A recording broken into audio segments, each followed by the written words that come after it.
Sometimes. Good afternoon or good morning. Hi, my friends. Welcome.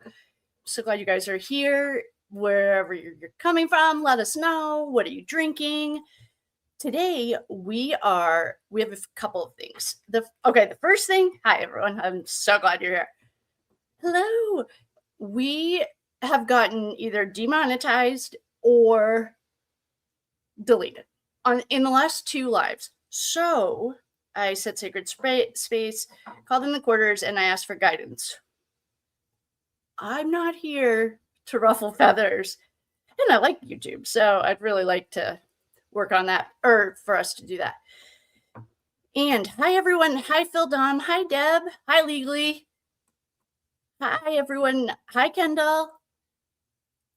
I feel like I'm missing people, but I'm so glad you're here. If I haven't said hello to you yet, know that you're loved. Legally. Okay, I said hi to you. I love you guys. Oh, Deb, yay. Welcome. After we talked now it's been a while. I changed it so that they're little fools, because you're starting your journey. So I can always tell when I quickly glance. Hi, Ren. Wait, when? Welcome, Bobby A. Smalls. Bobby, what do you have, a life? Awesome. I am so glad you guys are here. The first thing that I would like to show us. Okay, first, we have an ongoing. This thing is rather close. I feel like you guys are right there. I want to show you. This is from our friend Michelle. And Michelle, if you're in here, claiming the fame. Okay. Michelle Knotts found us. Rosie Graham's dad, Dan. If you were or weren't here. Oh, and all of our research friends, thank you. You guys are amazing. During the Carl Dougal days for the Karen Reed case, Dougal is the 808 call. He also placed himself pretty much on the scene through Facebook. And he still is actually a Boston police officer with John O'Keefe. And Dougal's track record speaks for itself. How many times have you gone to court, Dougal, for lying? Brady List? Anyway, this feels very Dougal to me. Dougal also has connections to Soros. If you know what that is, BlackRock. All roads lead back to BlackRock. They move people, run the amount of, things that shoot people, rugs, and guns. It's a very lucrative business. It was on the front page of Time for being a $150 billion industry. This feels very dirty to me. That's my opinion. Here is Dan's LinkedIn. Thank you again, Michelle. Okay. Wait, let me meet. His professional summary. The first things that I found interesting. Okay, chief of police. Yes. Experience in media relations. Okay. United States Air Force. I have not explained MKUltra really yet to you guys. I've done so many videos on it, but one of the things in the D-class, and there are hearings right now on MKUltra, is that the Armed Forces of America are their number one testing grounds for MKUltra. And he has experience or is involved in the military, which I thank you to all of our veterans. He also has U.S. Army IED training, bomb making materials, and he has been admitted as an expert witness in the same county and in federal courts. If anyone did a deep dive on this, it probably is like 4 things away from the Karen Reed case and the Idaho 4 case, the Delphi case, the Kylie Rodney case. I bet they're like, it's not, I feel like they're all connected and through the same network of dirty cops, in my opinion. I don't know if this is a dirty cop. When I looked at his picture, though, I don't like it. Okay, from our comments and things I see either here or in our comments, I started creating a master list. So if you see your name and you don't, some of our friends that I know of that want to stay like anonymous aren't on here, but your work is. So if that's you or you prefer to stay anonymous, just shoot me an email so that I won't blast you. Like, I want to thank you, but you know who you are. Okay. Oh, for our friend Cynthia Nicole, I couldn't add you as a moderator. Oh, we're on the search for mods. The only two rules here are don't be a dick and act like you're an English lit, not on Facebook. Disagreeing, totally fine. Bringing different perspectives, totally fine. When you're rude, disrespectful, I have a zero patience policy on it. I just have no time for it. It's exhausting and I don't deal with it. The mods that are current, most of the OGs are mods, just so you guys know. I don't know if you guys know that, but you are. And use your own discretion if you feel like whatever. That I don't really, I'll leave that to you guys. But if anyone's interested in being a mod, please let me know. So Cynthia Nicole, I couldn't add you. Michelle Knotts, thanks for finding Rosie's dad. Last night, one of our friends, Miss Debbie, sent me a number of videos. I thank you for sending those. I was okay. The police report on Kendall's fall is disturbing. They didn't leave her alone, though. According to the police report, one of her friends was holding her head. It sounds to me like, pretend there wasn't even stairs. She just fell from like one floor on her face onto the next floor. Like she missed the stairs. It's really disturbing, though. I was getting pissed. And one of our friends said that Christine Russo, Dom's sister, is actively trying to cancel creators that are speaking negatively about Dom. Christine, don't worry. We don't talk negative of the dead. I think that his background explains a lot of his personality. There are Mackenzie had like 300 and something, don't quote me on that, over 250 interactions with the police before this accident. And Dom, had his own issues. I think he's just like a diamond in the rough. The way, he turned out, the way he talks about his feelings and processes emotions. I just think like he was really lucky. So one of the questions, though, that I do have, if any one of our lovely dear friends ever hears or sees anything about Mackenzie taking benzos like Xanax or Valium. Oh, let me make this bigger for you so you guys can see it. This is just an ongoing list of questions that these two things I just wanted to thank. This isn't part of the list. But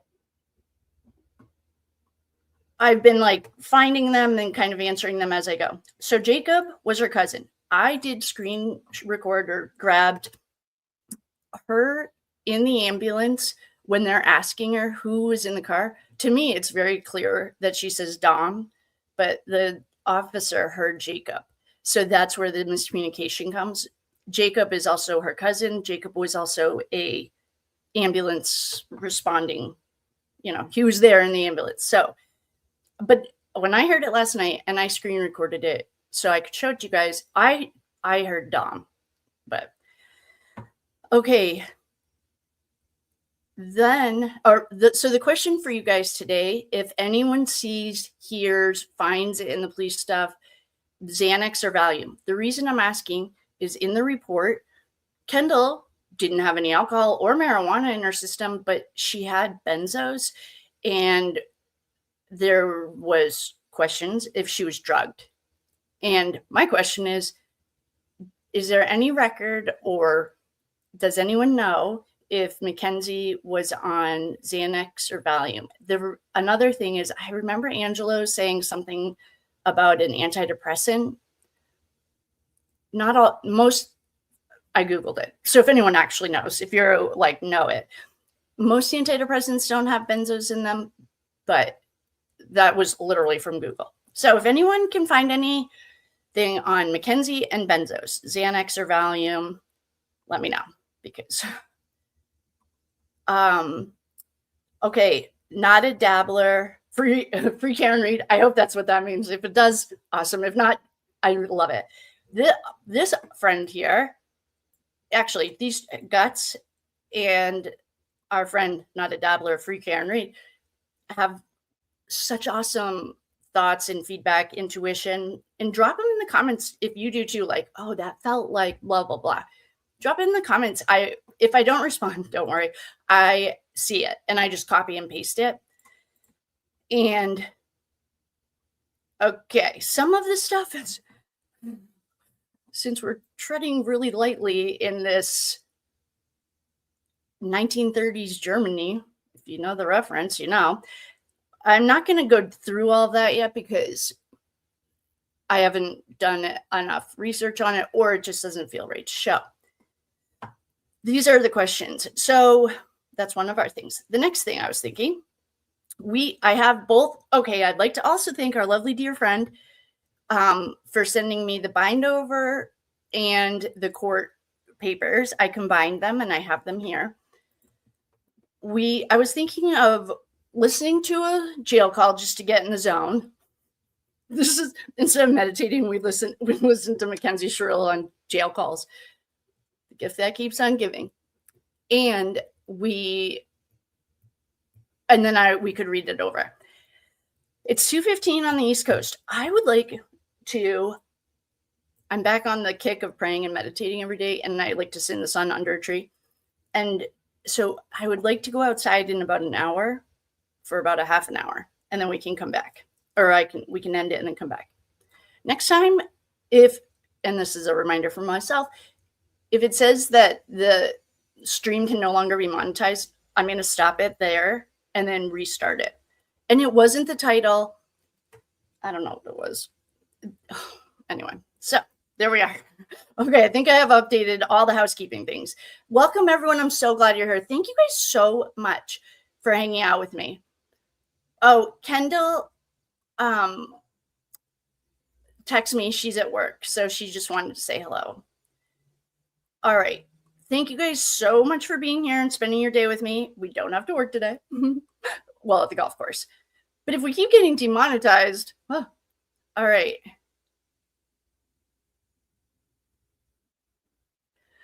Oh, this is good information.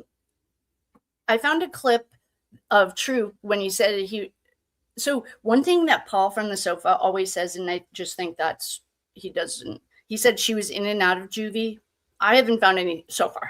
I mean, not that she shouldn't have been, but I haven't found anything like that. What I found was she went straight to juvie when they arrested her. They were waiting to get back some toxicology. Maybe it was Dom's phone. Anyway, once they got it, she got arrested like 2 days later. So I found a clip. Hold on. I have to cough, and I don't want to cough. Okay.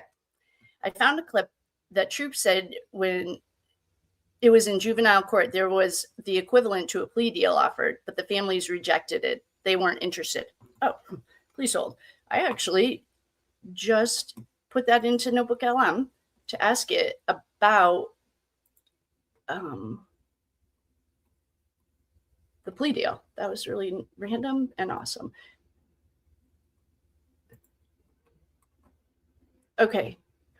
One of the questions that one of our friends asked was, did the rug crimes not being attached to sentencing essentially no time for it serve as a deal point? And based on the sources, which is like, I can share this one with you instead. Okay, this is my NotebookLM I have like 6. I can only put 100 sources in. So can't really read that. There we go. All right. I'll make it a little bigger for us. Oh, okay. Anyway, I'll read it out loud. If you're listening, don't worry, I'll just read it. Did the rug crimes not being attached to the sentencing, essentially there was no time for it, maybe serve as a deal point? Based on the sources, there is evidence. So that was the question I asked NotebookLM. It only pulls from the, oh, you can't see it.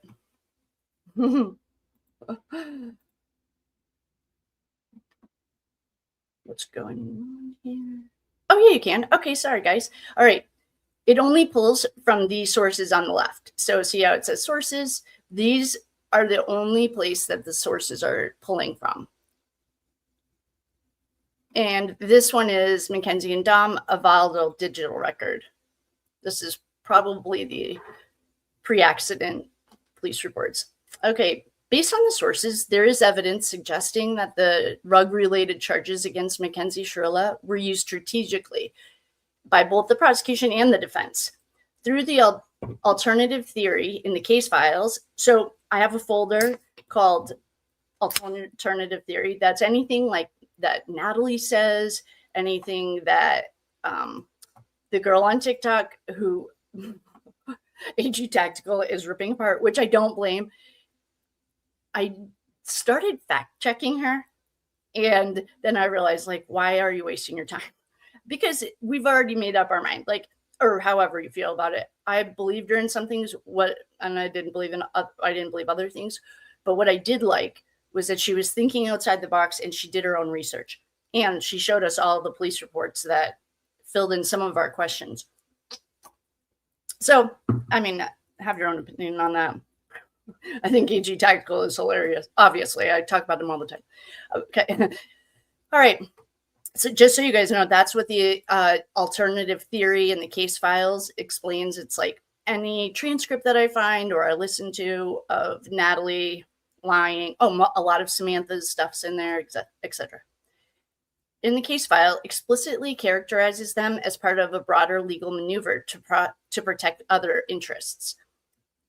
In the sentencing reality. At her sentencing on August 21st, 2023, Mackenzie was convicted of rug possession. Like, it annoys me that we can't just show court documents and stuff. Like, I don't know. I'll keep going about this. Of rug possession, count 11, and possessing criminal tools, count 12. Both fifth-degree felonies. The penalty. Judge Nancy Margaret Russo sentenced her to 7 months on each of these counts and ordered them to be served concurrently. Time served. Because she had already been in custody for 292 days, nearly 10 months, at the time of sentencing, she received credit for time served, meaning she effectively received no additional prison time for the rug crimes beyond mandatory 15 to life for murder. Unaliving. The rug charges as a deal point or a strategic tool. The sources offer two primary perspectives on why these rug crimes were included and how they functioned in the trial. Number one, the legal shield and the poisoning theory, an alternative theory. Okay, the poisoning theory, I just want to explain. One of our friends, when we were reading the text messages of the most cringe text ever between Dominic and Mackenzie, this was like a phenomenal catch. Somebody caught that whenever Mackenzie used the phrase, pick your poison, while she was texting Dom, Christine Russo was like in the hospital. It was wild, but they matched up. Like she only used it, I want to say around March. And that's like when Christine and Dom was worried she was going to die. Like she was at her sickest then. It was wild and it was an awesome catch. So that's what the poisoning theory is. It's just a thought, like we have no backup or anything. One of our very astute, lovely dear friends noticed it and it was like right on. Okay, the legal shield and the poisoning theory, an alternative theory. And that's alternative based on the fact that if anyone knows what, I did put this on my questions, like what were her symptoms? Does anyone know? Like we heard Dom talking about her like stomach was hurting. She had to have surgery. I think there was something colon involved. Okay, so the legal shield and poisoning theory document within the evidence claims that the state quietly slipped. Oh, that's from the girl from TikTok, actually. That's from her transcript. She says this exact sentence. The state quietly slipped counts 11 and 12 to the bottom of the unaliving indictment for two specific reasons. This is actually straight from that girl. Limiting the discovery. This girl on TikTok said the rug courts were added to trigger Ohio Criminal Rule 16, which allowed the prosecution to use rug activity to establish a relationship motive while simultaneously blocking the defense from requesting broader files regarding an ongoing alleged federal investigation into William Ellis and Dominic Russo. This is all alleged. There are no facts here. This is just some of the research that we've done. Influencing the court. This theory also suggests, this is straight from that girl on TikTok. The theory also suggests these counts were intended to poison the judge's mind and ensure an easy, high-profile win for the county while permanently freezing the federal investigation into a larger family empire. Number 2, prosecution and investigative strategy. The official investigative reports indicate different strategic priority. Number 1, focus on the highest value crime. Okay, this to me is like a no-brainer, obviously. If you can get murder times 2 or drug charges, like obviously you go, obviously. Anyway, focus on the highest value crime. Detective Awesome noted in the interviews that they could have charged her with OVI, operating a vehicle impaired, but the state chose to pursue the highest value crime, purposeful murder, rather than a messy trafficking case or impairment-based charges. Yeah, this to me is so obvious. Sustaining the adult lifestyle. The lead narcotics investigator, DEA agent Jason Glover, stated the evidence of drug trafficking. Like every time every time I use the word afternoon traffic in this exact context, it flags it and gets demonetized. Censorship, that's what it's called. 1930s Germany. If you don't know what happened in the 40s in Germany, the whole world thought about it. Okay. So DEA agent Jason Glover stated the evidence of rug moving, such as the digital ledgers. Oh, okay. Another idea that I've had on Snapchat that I was thinking of when our friend Debbie sent, or Deb, sorry, let me know if you like Debbie or Deb, sent me the video of the Russo, the Mackenzies at Dom's house when Kendall fell. And I've seen clips of it from whoever, but I'm wondering if the Snapchat dump that we have includes the Snapchat that she's been bribing Dom with for 4 months. That's a lot of looking at a lot of stuff. But all right, the rug moving primarily used to prove Mackenzie was living a reckless adult lifestyle, which was a key argument in getting her case bound over from juvenile court to adult court. The rejected plea offer. The sources confirmed that there was at least one formal deal attempt. On July 19th, 2023, a final pretrial hearing was held that a plea trial was placed on record by the state. Mackenzie rejected the offer, opting instead to proceed to a bench trial. And I have been gathering clips, and I have them all together. And I know one of our friends has been through the legal system, this specifically. When she says that she's happy with her defense counsel, her mom says that she's so proud of her for choosing a bench trial, and her friend said it was a good decision. And there was one more thing about Mackenzie choosing this as an adult. She chose the bench trial, and so and she opted to proceed with the bench trial. While the specific terms of that plea are not detailed in the provided documents, her father later expressed frustration in an interview that Mackenzie turned down 3 plea deals. Well, we know that they're proven liars, so take it with a grain of salt. Although he did not specify, those deals would have lessened or removed the rug charges. So that was to answer one of our questions from our friend Legally. Oh, Con Air! Yes, go Con Air. Bobby, we miss you when you're not around to bring us a little humor.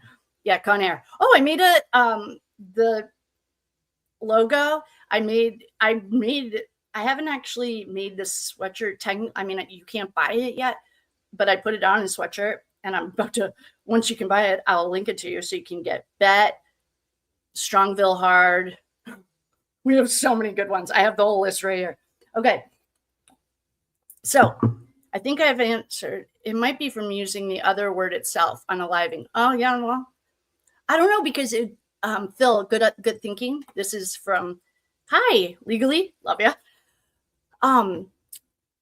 It first marked the first 30 minutes of a 5-hour, of a 5-hour thing. So because it got demonetized and I don't want it to ding anything, I hit it, and we'll just, if it ever happens again, if anyone's saying, oh, I have a recording of it, we can just listen and see where it, unless it gets, so we can be mindful of the policies. We are rule followers. Thanks, Phil. Hi, Kate. Hi, Debbie. Hi. What can we do to help with the money? Oh, please like, share, subscribe, do all the things. Feel free to drop your girl super chat. The Amazon wish list is in the description box. Thank you so much for being so thoughtful, Debbie. I really appreciate you. Yes, you guys, let's do this together. I mean, we're in this together. I just happened to be right here, which is hilarious because it was one of my biggest fears and I had no interest in it. So of course I got to work through that. Okay, legally, thank you. Did you see my vid for the fall at Dom's house? Deb, I saw the link. Yeah, I didn't watch it. For some reason, when you sent me the link of the Kendall thing, I was reading the police report. It pissed me off. It's almost it's not grinding like reading her texts. It's disappointing. If I was a parent, I would be very disappointed in everyone.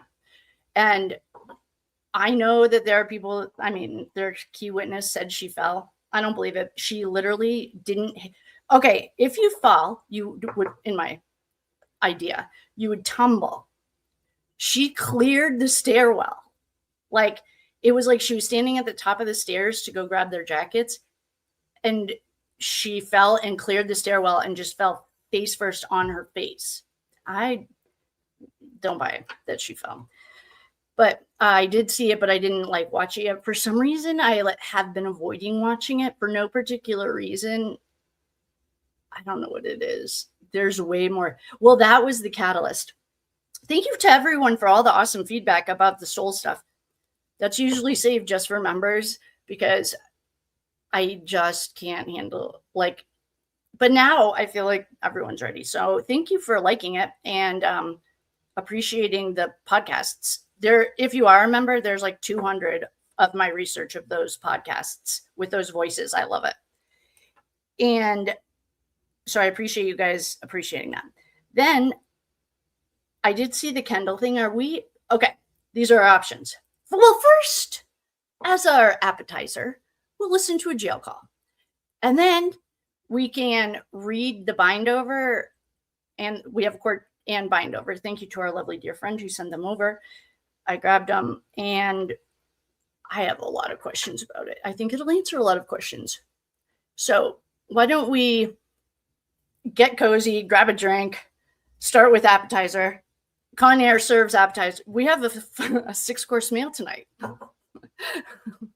Guys, I love Con Air. Right now we're flying smooth blue skies.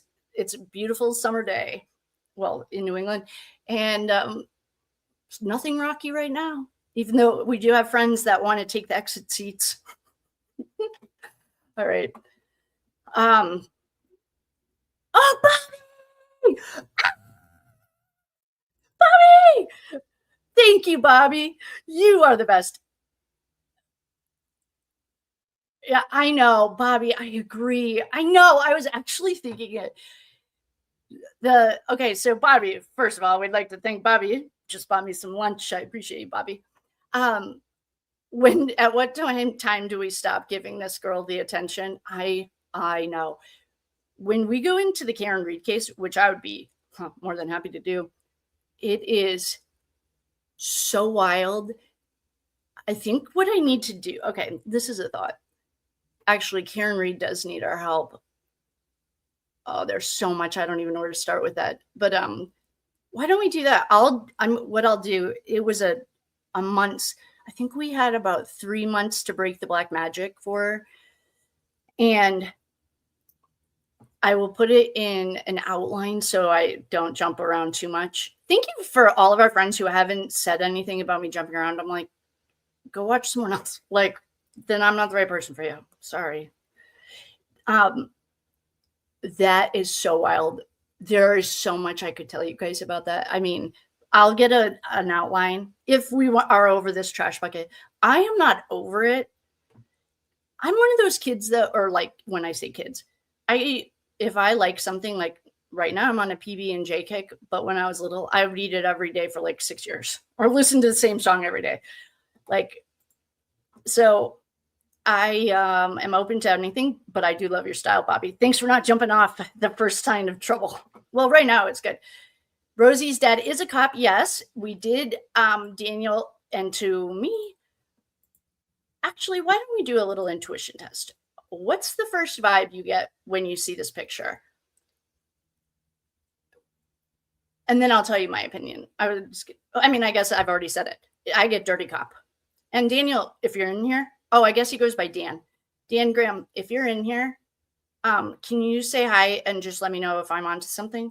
I feel like he's not very far away from Carl Dougal, Michael Proctor, the 9 other people on the Brady list in Massachusetts. I just get dirty cop. But he is, yes, it's been confirmed. Rosie's dad is a cop. It's more than just Rosie speaking about it. He does have federal training on, he's a professional witness, and, well, they call him expert, but I also think that expert witnesses are junk ever since the, Bobby, you're going to stay on the top row right now, are junk after the Johnny Depp case. Remember, if you watch the Johnny Depp case, the woman who testified for Amber that like didn't really do any psychological stuff. She also testified in like the next trial we saw. Oh, it was the one of the guy. He was also a federal agent that like killed his wife and an innocent man. She was the same expert. So, and she said the same dumb stuff. So, oh, Bobby Smalls. All right. Yep. So Rosie never gave a statement, but see, Phil, for me, it's really weird that she didn't, because there's like some kind of weird code of blue, I think. So, yep, this is confirmed. And Michelle, our friend Michelle Knotts, found it. So good job, Michelle. It's like a scavenger hunt. Well, it explains why she didn't give a statement, but it also is a little concerning because, like, I know there's like a code of a blue wall of silence, a code of the Brotherhood. Like, that's weird to me. It just goes to show it does not help my feeling that he could perhaps be dirty. And that's not defamation. That's an opinion. I just think he is. Thank you, Bobby. Yeah. Thank you, guys. I try not to be a dick. I know the rules are not hard.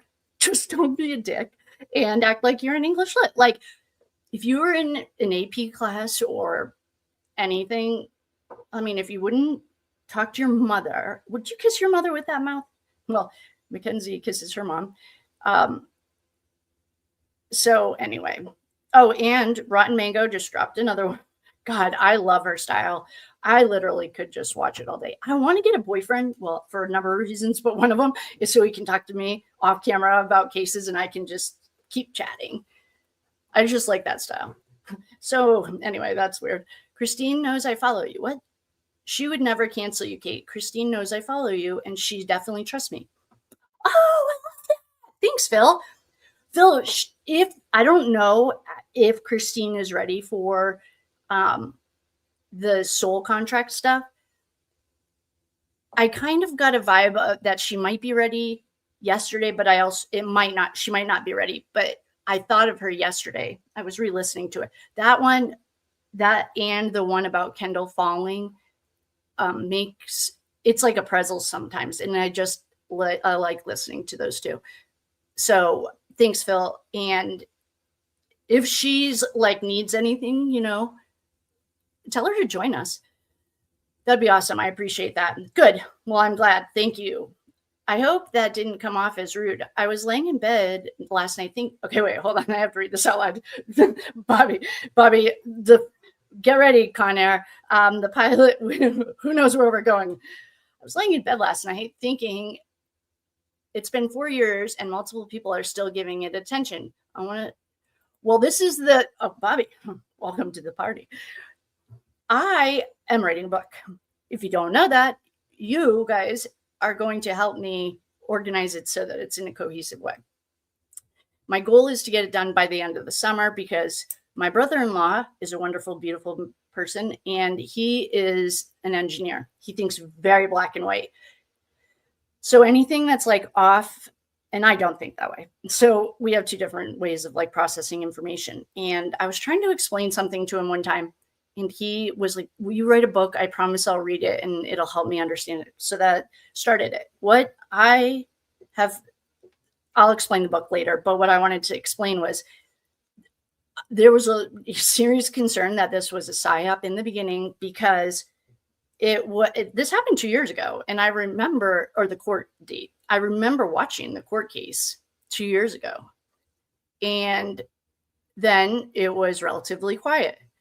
And then the same machine that owns Netflix also owns the world banks, and it owns 99% of everything else, decided to give it a revamp and brought it back to public consciousness as a distraction, for my opinion, for the 2030 plan. But don't worry, anyone who is saying the land prayers or doing any of the healing work, we pushed it off to the 2050 plan.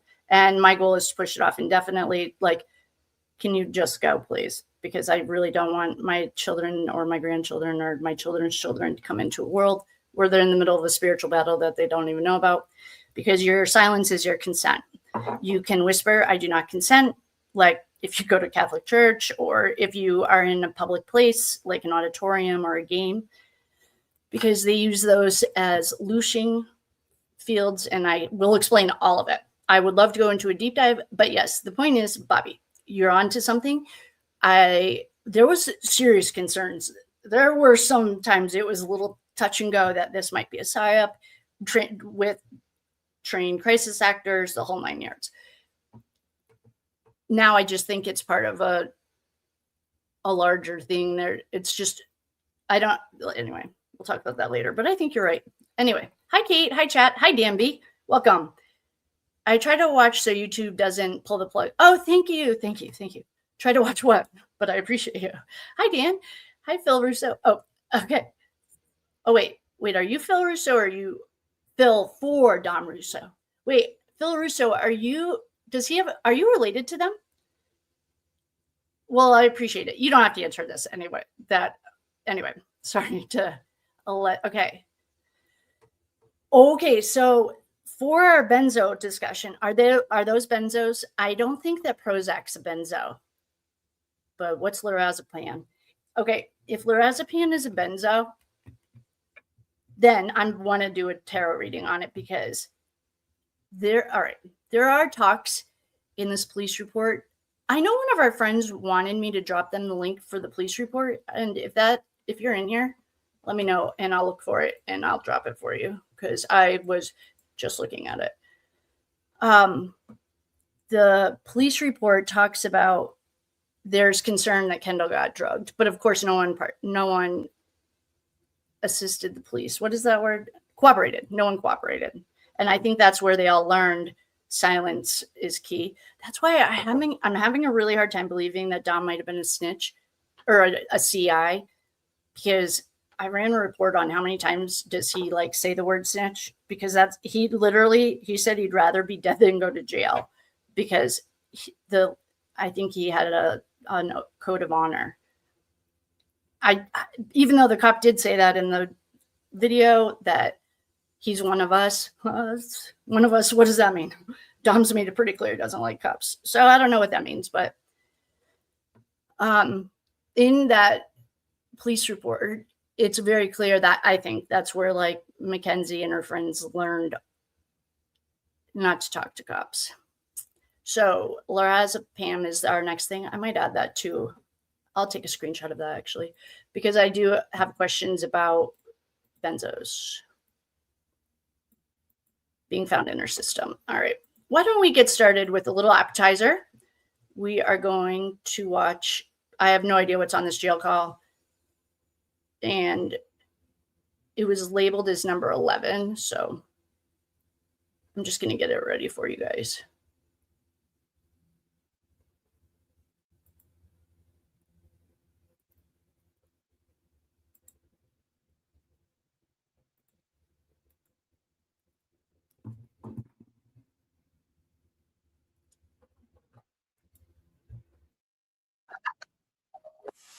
I'm going to fast forward this part.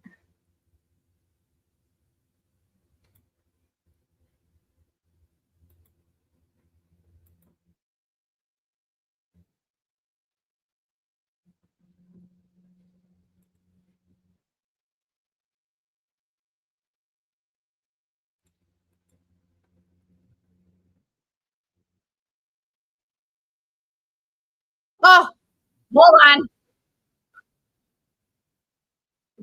Well, I don't know if you couldn't hear anything. Don't worry. I'm fixing the sound. And I was, hi, Kate. Welcome. There's no such thing as late. Kate, have you seen Sarah Boone's appeal brief? Yeah, you know the kid, he's a gamer. Oh, what's his name?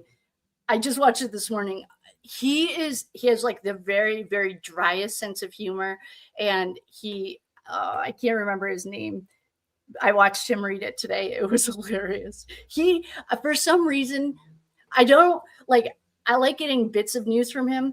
I don't know if he would watch the whole case and then give feedback. I like watching my cases recently with Emily D. Baker because she makes you feel like you're literally like in her living room. It's hilarious. And I can see why when people meet her, they feel like they know her. I was like, ah. So, yeah, I did see Sarah Boone's appeal. It was hilarious. Oh, what is that kid's name? I'm just going to look at my phone because I want to give him the credit he deserves. What is the, Sarah? I will have to look at it later. I will go down a rabbit hole if I forget to mention anything or if I start looking for his name. But if you know who I'm talking about, he's like a gamer. He has a game channel too. And he does the driest Sarah Boone coverage. It's hilarious. He drinks like Red Bull in the middle of the night when he's recording. It's funny. Anyway, yes, I did see that. Thank you. And yeah, you're not late. Don't forget to please like, share, and subscribe. Yes, thank you. Thank you. Every little bit helps. I'm excited for you. I'm so excited. Thank you guys for spending your time with me today. What did I do today? Nothing. Literally. I woke up, cleaned, and then came here. Yeah, I did see Sarah Boone's appeal. And if anyone knows this, while we're watching this, I will think of the kid's name. So, take two. I just started it. Yes, if you are wondering about the plea deal, rewind a little bit. We just talked about it. And I will, now that the sound's fixed, I was literally started watching it, but I'm glad that I checked you guys. Okay, here we go. All right.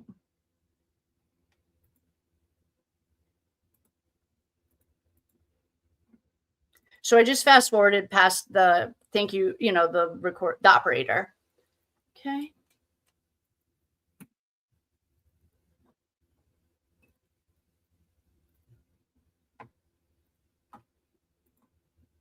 Hello, this is a collect call from an incarcerated individual at Cuyahoga County Corrections Center. Well, yeah, so you just tell me so I don't order. Well, if you do, you'll just have extra of whatever it is. Yeah, I want to try to keep it low.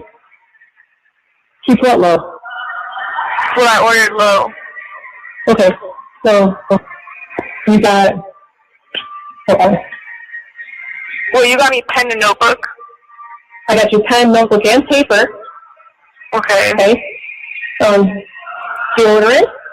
Which one? Dial. Mom, why dial? Well, because I just wasn't sure which one you wanted. It's the first definitely not dial ever. ever. Which one's Can you worth just it? refund it? Can you just refund the cart? Can you donate it? I'm not donating that shit to nobody in here. What? Just give it to somebody. I'm not doing that. Then fill it out. I'm not doing that. So now I'm just going to have to be stuck with Dial. So. Sorry to interrupt this riveting moment. Deb, I just saw, yes, she did lean. I didn't know what that was until I read the police report from Detective Awesome. He tells you how to do it. If you don't know what it is, I don't really know what it is either, but the answer is yes. And I saw it in the police. We read it together, actually, the police report. Bobby, when the cop told the mom Jacob was missing and asked about Jacob, that trash bucket's mom said that Dom with curly hair. Why? I think because she knew Dom would have been in the car, not Jacob. Oh, and we did see that Jacob is her cousin and was the name of, but to me, she clearly said, maybe I'll upload it while we're listening. It's like 40 seconds of her agreeing that she is happy with her counsel, her mom telling her she's proud of her for taking a bench trial. And I did find one that when they ask her, who's with you? She says Dom and Davian. And they're like, they kept pronouncing Davian's name wrong. Which also, if we thought this was a psyop, People Magazine has been publishing that they didn't know who Davian was for a long time to make, my personal humble opinion, excuses of why his parents didn't come home from their vacation for 10 days. I have questions about that. And but they knew who Davian was right there, right then. Like they were talking about him being a running back for the Strongsville football team. And so I think this, if I was just guessing without knowing, I think she just knew it would have been Dom in the front seat. My guess is the demonetization is from using the word self-analyzing. Yeah, but Phil, I agree, except we got completely erased from the books when we read the first Strongsville police report that included two people that aren't on anyone else's reports for being on the scene. He had a red jacket in the interviews, and his mother are on the Strongsville police report, the way I was reading it and understanding it as being on scene. That didn't have anything to do with those words. And in the comments, if you said the word, one of the kids' names who brought the Life 360, it automatically like changed it to is awesome. Husseini is awesome or something. I wasn't in the comment. I couldn't see them. Oh, here. Do you guys like seeing the comments up there? Or do you not? Okay, Kate, have you seen Sarah Boone? Yeah. Good thing I build planes instead of writing books. JB, you're the best. Thank you. You guys are amazing. Thank you for your kindness. Yes, hi, Phil. Salty Buzzard. I say derug, like the fuck. Do you say the fuck, like bet? Please do all the things. Please like, share, subscribe, do all the things. Yeah, let's grow. Let's compete with the boys. Yeah, subscribe. Oh, yeah. You know what Samantha does? She uses a thing at the end of hers. It's like, you know what to do. Time to like. And she says it 3 times. That's a training thing. All right. Oh, I also don't think, and Samantha was talking about this today. Hey, I'm recovering everything. But I was an alcohol, when I got sober from alcoholism and I switched addictions. So I got to go through the ED stuff, and she does have all of the things of does not bulimic, anorexic. Are we allowed to say anorexic? So anyway, the point is that we are going to get back to her ungrateful. I think AG Tactical just played this one. If he did, I mean, we have hundreds of them. We might as well watch a new one. I'll see if it. Kate, did you see my super chat? Yeah, Bobby, did I see your super chat? You've been on the top page for like 20 minutes. Yeah, of course I saw it, boo. Thank you. I thanked you and I put it at the top. You might have been at the vet or building us airplanes. Good thing we ride safe. We have a professional here. If AG Tactical just played this one, I just saw this one on his thing. Let's watch a different one because we have tons of them. Our favorite captain. Yeah, Bobby, thanks for your super chat. I thought I thanked you. Jamie, thanks for your super chat. I'm sorry if you didn't see it, but it's been top row. All right, let's get this party started. We got to get back to the the fun. Okay, Hawaiian Punch, Skittles, Hershey bars, Nutri-Grain bars. I got you a whole shebang. I saw the shebang. You got me one bag of shebangs? 2. Okay. Which one? Which one, the black or the white? There was only one kind in mine. And it was what? The black or the white? Because on mine there's both. Which just says potato chips. Wait, black or white bag? I don't remember, honey. Mom, you can't refund any of it? 2 Doritos. No, I don't. Mom, you can't refund this? Why? Because I don't like I just got deja vu, honestly. I had a dream about this before. Whoa, for real? I'm so dead-ass serious. Woo! Creepy. I got you 2 bags of cheddar and sour cream waffles, because those are bomb. I got you 2 cookie and cream granola bars. Because I had a dream where you got me just a ton of shit I just don't like. Like, not a dream, but I thought, I either dreamed this before or, did something. This happened before in my brain. Oh my gosh, that's wild. Then I got you 2 instant oatmeal. I got you 2 caramel popcorn. I got you, I didn't know if you wanted ramen, so I got some ramen. Which one, the chicken? Yeah. Yep, 2? Yeah. Okay, good. I got you 3 peanut butter squeezies. No, Mom, I have 85 peanut butters in my room. I know, but I don't know if you had any more. No, I have 85. I save them when I go to court. I got you some rice, but it's kosher, so I thought you might like that. Strawberry Pop-Tarts. No. What? Mom, you got me 85 things that I'm just not going to eat that I don't like. Shampoo. No, my. Don't you need shampoo? I'm not getting in the shower ever here. I'm disgusted. Well, for when you, if and when you do, you'll have it. I got you a toothbrush, toothpaste, and some washcloths, and a deck of cards, and pen, paper, some envelopes that are pre-stamped, and 2 notebooks. Can you please refund it? See if you can cancel it. Why? Because I want to do it myself. Yeah. Okay, I'll try. What if it just takes a long time? It's going to take the same day because our orders have to be in by Monday. So, because we have to we only get 1 underwear in here. Yeah, that's what I was going to say. Did you need that stuff? Yeah, I know what I need. Right now, I'm not wearing any underwear because I had to wash my underwear in my sink. Okay. You want me to cancel this whole thing? Huh? Okay, I'll cancel it.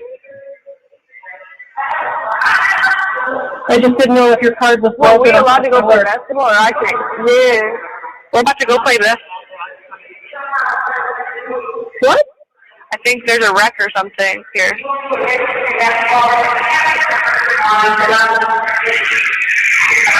What does that mean? Oh, like a recreation place? Mm-hmm. Ooh.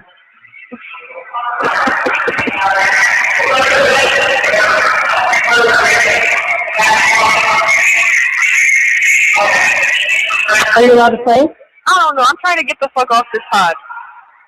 I don't want to. I don't know if I can play or not. I don't care. I want to get off this pod. We gotta go right now.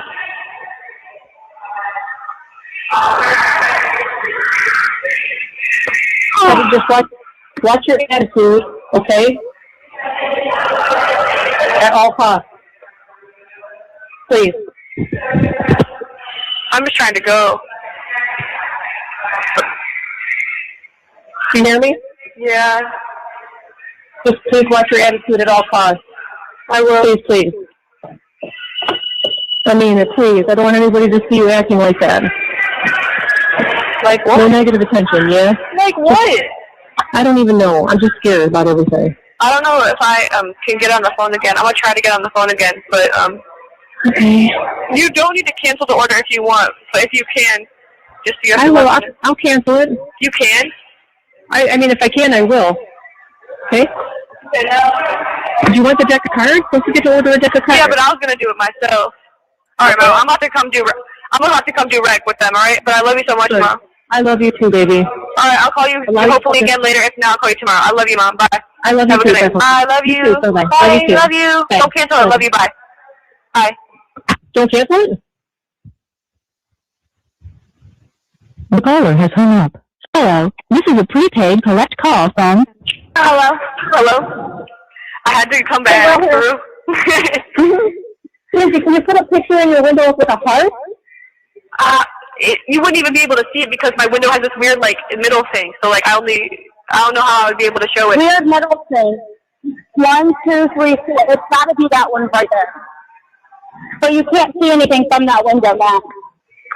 When it gets darker, maybe you will be able to see. I don't know, because I can see straight in the... Well, maybe...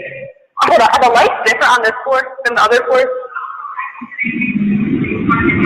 Alright, so you know the window directly next to the window I was just in, towards the corner that I was telling you to go in? Yeah. Did you see someone in that window? No. You don't? In the window right next to the window I was just in. No, all those windows are dark. They're all dark? Hold up. That's what I'm saying. Maybe when it gets darker at night, it will be easier to see, but there's like no light. She's saying farther in. That's what I was telling her too. Maybe when it gets darker. She said right next to either way, both of them are dark. What was I gonna say? The only reason that that window I can like, there's a light bulb right by that window, so that's why like it's like spotlight on that, and I could see. Oh. Yeah. Okay, we can see you from that window, but all the other ones are like dark. Yes, that is about to be my favorite window. Like, and I can like hop from the phone to see you. You see my friends out there? Someone's waving at me. That's the step. Aww. What? Those are my friends. Yay! Someone's standing right by the window like peeking. That's so fun. I love that. So funny. They like put their hands up to the window like peeking, like all the time to peek. It was like, I can see you. Oh my god, I need to get out of here. I hate it here. That is fun. It'll be soon. This place is ass as fuck.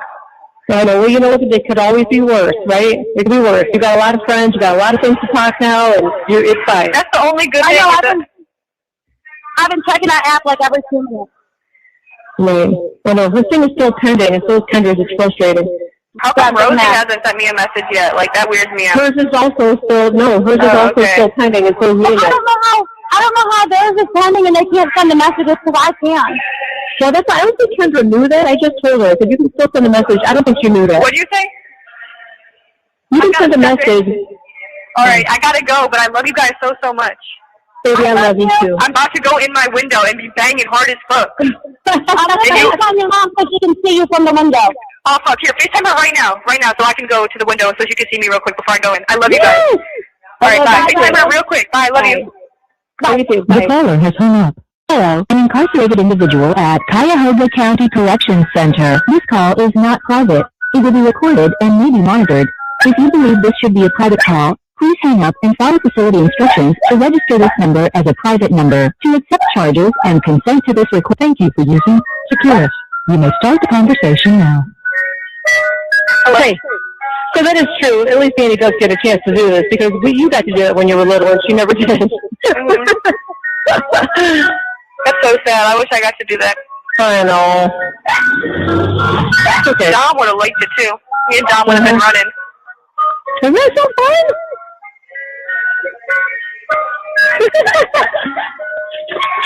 I finally allowed. I've been trying to do this with the freaking. Yeah, I use. Everybody. Did you hear it? You got to follow attention. Oh, sure. She said she loves you too. She said she's keeping the change. I don't care. She said she doesn't care. I don't even know how much it was. Was it, what, like a 5 or something? I gave her no, because you only had a 20 in there. Oh. So, anyway, what else did Faith say? What else did Faith say? What else is going on? She was talking about, tell Lindsay to shut the fuck up. She's annoying as fuck. Tell me. we were just talking about her dog, how, like, her dog's eye got all, like, infected and shit, and then she took her dog to the vet, and they tried to charge her, like, $2,000 and shit, and Faith was like, nah, so now she's trying to, like, cure the dog on her own and shit. How's she doing that? Rice and chicken. Yeah, but what is she doing for the eye? I don't know. She said it went down, though.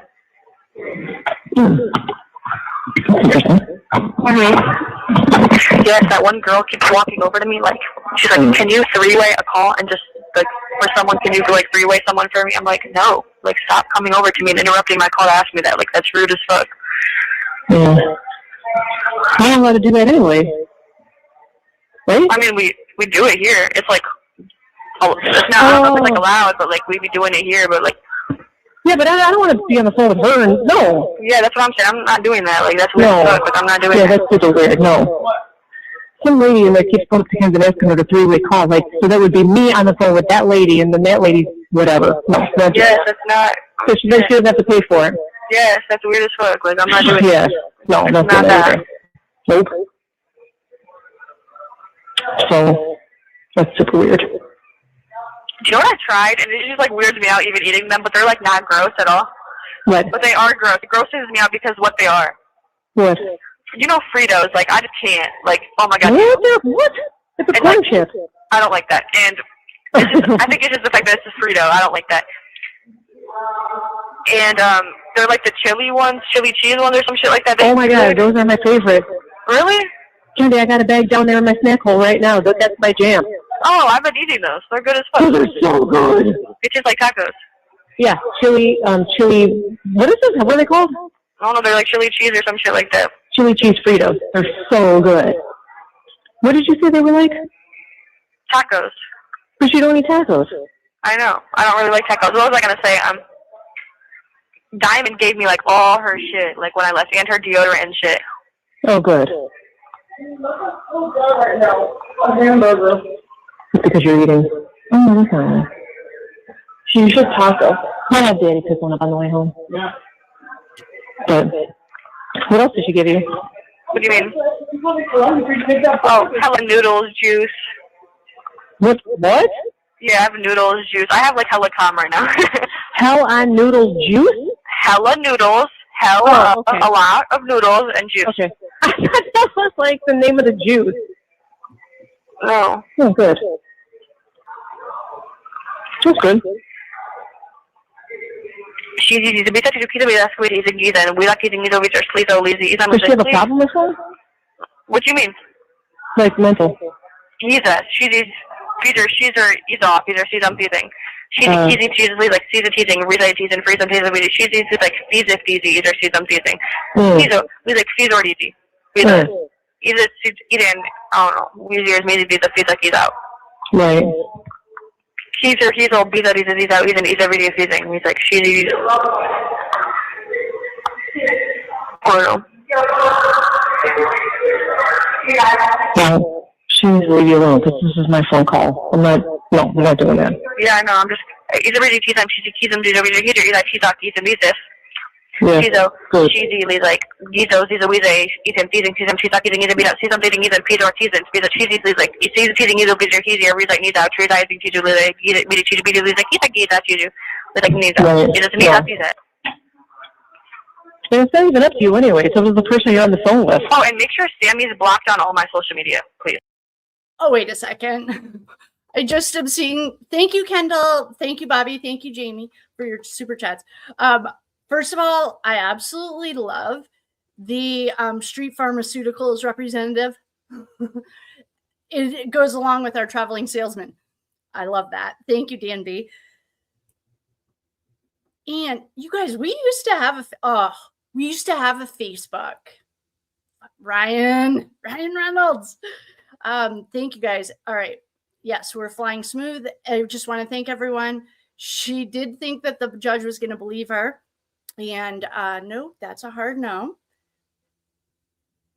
But this is when we find out that we think, and okay, I also want to be clear. There was never whatever your sexuality is, does not matter at all. But it does matter if you've already been parading your boyfriend on the TV screen. I mean, on Netflix. So I think we're about to hear her say that Sammy and Rosie broke up. I did. You You're found not with her anyway. No, she's not on there. Well, on Snapchat and stuff and TikTok? Oh, that I gotta check. She's definitely on Snapchat. You need to block her on Snapchat. Okay. Because that's weird as fuck. And make sure everyone... Yeah. You just need to make, like, a list of people that, like, Yeah. need to be, like watched and blocked. Like, they're, like, weird as fuck. And, like, if any of my friends that are supposedly, like, ride or die for guns are with them. Mm-hmm. That's true. What? What did Danny get from the ice cream truck? An ice cream sandwich? You got it. You're so silly. Rosie texted me today. It's Nina's birthday tomorrow. So, and then Daddy's not here, so they're actually going to come over Friday, but they want to be 1 minute left. But they love you so much, and they're with you till the end, every day. I have weird feelings about them right now, but I'm gonna call you back again if I can. Are you still working? So, can we try and do our 7:30? What time is it? 7:24. Oh. Well, call me again, and then we'll just hang up and try and do our 7:30. Oh no, it says this terminal will be stopped in 1 minute. Please finish your use. So I'm about to get on and see if I can get on the call with you. Okay, I'm gonna do it too. Alright, I'm about to call. Well, I can finish this call with you. Yeah, I'm not gonna hang up. But then I'm gonna just wait for my video call. But yeah, I'm excited to get on the call. Yeah, me too. And I know, I have a feeling it's just gonna work. So that's like, I don't know why she's trying to say it's not, but I don't know. I don't know, we just hope. But yeah, I love you, Mom. I'll talk to you in a couple minutes. Thank you for using security. Goodbye. Hello, this is a prepaid collect call from... You may start the conversation now. Hey! Hello? Hey! Man, I've been on red zone all day. I'm getting moved tomorrow, though. What does that mean? Because we don't have enough staff, so we've just been in our rooms all day. Like, no one's been out all day. Like, I'm irritated as fuck. Yep. I had a feeling. I think that's what happened last Sunday, too. Really? Yeah, because I checked our call log. There was one at 10 o'clock in the morning, and then not again until 8. I didn't even come out in the morning. Oh, can you Can you please call, what the fuck is it? We have a video call at 7, yeah. I know, Mom, you need to call the visitation, because I have a video call at 8:30. Yeah? And it's on the other, device, and I need it changed. Oh, no. I know, and I don't know who 8:30 is. Oh, I'll try, but the warden might be gone already. Can you call, and just call as many people as you can? I'll try my best. But do you want me to just call you, do you want me to just wait till we video call at 7 to talk? No, because I'm not even home right now. Where are you? I'm picking up Danny from work. That's what I'm saying. Do you want me to wait till 7 o'clock when it's our video call? No, talk to me now. Oh, so what would you say in your message? What singer in the movie? What's the song that goes, na-na-na-na-na-na-na, whoop, na-na-na-na, whoop? I don't know. They do it? Oh. I don't listen to anyone who does that. Oh, I thought it was somebody. Danny, let me get out of the store. We'll do it at 7. All right? You want me to call you at 7? Yeah, we'll do it at 7. Please, and try to figure out the video call, my 8:30 I'll one. try, sweetie. Please, ASAP. I love you, Mom. I'll talk to you in a little bit. I love you too. Geez, she is so bossy. Her poor mom. Okay. Well, that was a nice palate cleanser. I hope you guys enjoyed the appetizer. Our main meal today. Oh, it's already been an hour. Jeez, time flies. Oh, wait a second. What is this comment? Oh, I'd like to thank all of our super chats again. Bobby, Kendall, and our friend Jamie. Jamie, I did not see that, but I did get an alert that you sent me something on TikTok. I still have anger every time I get any. Well, because literally I think he's deleted. Well, I'm not saying it's Ryan Reynolds specifically. It's probably his head of PR, the ex-CIA director. So I haven't checked it. But wait, there's a court case About what? And I wouldn't be surprised if she had Botox in prison. I saw this, one of the best head talks I ever saw was a convict. Oh, I guess it's an ex. He's out now and he does like motivational speeches. And he was saying that the innovation in prison is like a higher everyone, like, and all the criminals that and by criminal, I mean, I'm specifically thinking of the Donna Adelson case when Gritch broke it down for like what he was saying. He was kind of mumbling, so I had a hard time understanding him. But hi, Cheryl. Oh, Cheryl with an S. Cheryl with an S is a permanent mod. I don't even know if you know that, Cheryl. Welcome, everyone. Okay, wait. The PSYOP alert. From the address that Rosie sent Kenzie in a text message to pick her up is Downers Grove Court. Well, I don't know what that means for a PSYOP. She has a pool there. I remember seeing that. And she punches herself in the face. No. I saw, I think it was actually on the 3 girls that were in this, cottages with her, but they got out when she had the pizza delivered under Mackenzie's name. She said that those are all Instagram filters. Like she takes the picture, sends it to her mom, has her mom add the Instagram filters, and then she posts it. That's what one of those women said. Okay, Guts. I am going to actually screenshot this because I feel like it's something I want to add to our list. All right. It's 3:15. We could go for another hour. I will start reading the Bindover. Let's see here. I do kind of like watching videos, but we're going to do this because we talked about it. One of our lovely dear friends sent this to me, and I combined them all. If you can see this, there are 454 pages of the Bindover. It's all of the court documents combined. Okay, good. And I just took a screenshot of that. Danby. Oh, I thought of that when I saw the picture of the Super 8 in the background which is also very much a part of the dirty cop thing. Yeah, well, this, Guts, I think you're onto something. Hello, my loves. Okay. Did I say hi to everyone? If I haven't said hi to you, welcome. Well, Phil, I feel like that's an ongoing thing. She loses a lot of her privileges. Okay, Guts, you're onto something. I'm going to screenshot that too, because I'm going to put that in our questions. All right, let's get this party started. We're going to read the Bindover court documents. The state of Ohio versus, Judge Jennifer L. O'Malley. In the Court of Common Pleas Juvenile Division, in the matter of Mackenzie Shirilla, case number DL 22111-363, probable cause, volume 1 of 3. Audio recording hearing held before Judge Jennifer O'Malley at the Cuyahoga. I don't know. I should know it. You know what I'm going to do is take a sound clip of the lady on the jail calls mentioning this and Detective Awesome when he says his own name. Someone, I noticed one of our friends or somebody gave me the correct pronunciation. I just feel like Detective Awesome works. Okay, at the Juvenile Court, 93 Quincy Ave in Cleveland, Ohio, on Thursday, March 2nd, 2023. It's commencing at 12:27 p.m. Appearances: Timothy Troop, the Assistant Prosecuting Attorney; Allison, Assistant Prosecuting Attorney; Stephen Rocco, the Assistant.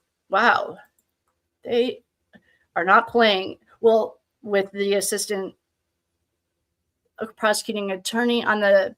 Okay, so Stephen Rocco Veneria. Wait, Verna. Sorry, Stephen. Anyway, he's on behalf of the state. James McDonald on behalf of the child. Also present, Mackenzie Shirilla, the child, Natalie Shirilla, the mother, and Stephen Shirilla, the father. Witness statement states Captain Brett Slaw, direct examination. Oh, this is an index. With all due respect, I don't want to read the index. We're going to get to it anyway. Proceedings. Judge Jennifer O'Malley. Okay, here we go. Now we're ready to talk. I can make this a little bit bigger. There we go. If you're reading from home and you can't see it, let me know. Do you guys want me to move the comments or keep them? I just need a... Oh, wait. Yes, boo. Oh, don't worry. I'm working too. All right. I think I left the comments up, right? Okay, here we go. This is Judge Jennifer O'Malley. Good afternoon, everyone. We are here on the matter of the state of Ohio versus Mackenzie Shirilla in case number DL2211163. 111363. We are set for the probable cause hearing today as it relates to the complaint filed by the County Prosecutor's Office on November 4th of 2022, as well as the motion for an order to relinquish jurisdiction filed by the County Prosecutor's Office on November 7th, as well as the notice of mandatory Bindover requesting a probable cause hearing also filed on November 7th by the Prosecutor's Office. If all the parties could please state their name for the record, starting with the state of Ohio. Mr. Troop. Tim Troop, on behalf of the Prosecutor's Office, Your Honor. Seated at the prosecution table with me is Detective Zaki, Z-A-K-I, Hazoo, H-A-Z-O-U. He's Detective Awesome with the Strongsville Police Detective Bureau and Prosecutor Allison. Thank you, Your Honor. Thank you. Mr. Verena? Rocco Verino, also on behalf of the state of Ohio, Your Honor. Okay, I normally do not ask the victim's family members to state their names for the record. If anyone would like to, you are free to. Otherwise, I will just put on the record that the entire side of the courtroom behind the prosecutors are members of the victim's families. Mr. O'Donnell, Your Honor, may it please the court. I love that. May it please the court. The prosecutor in the Sarah Boone case and the prosecutor in the Alex Murdaugh case always say it, and I love it. Your Honor, may it please the court. My name is Jim McDonald, and I represent Mackenzie Shirilla. Okay, thank you. Mackenzie, can you please state your name for the record? My name is Mackenzie Shirilla. Thank you. In the back, on behalf of Mackenzie's family, Natalie Shirilla, her mother, and the father's a potential witness. So he's out in the hallway. I love when AG Tactical makes fun of that. He's like, Steve, you're going to be such a good witness. We need you to wait outside. Okay, who else do you have with you? I'm Shirley's aunt. Okay. Stephanie Joseph. You know what?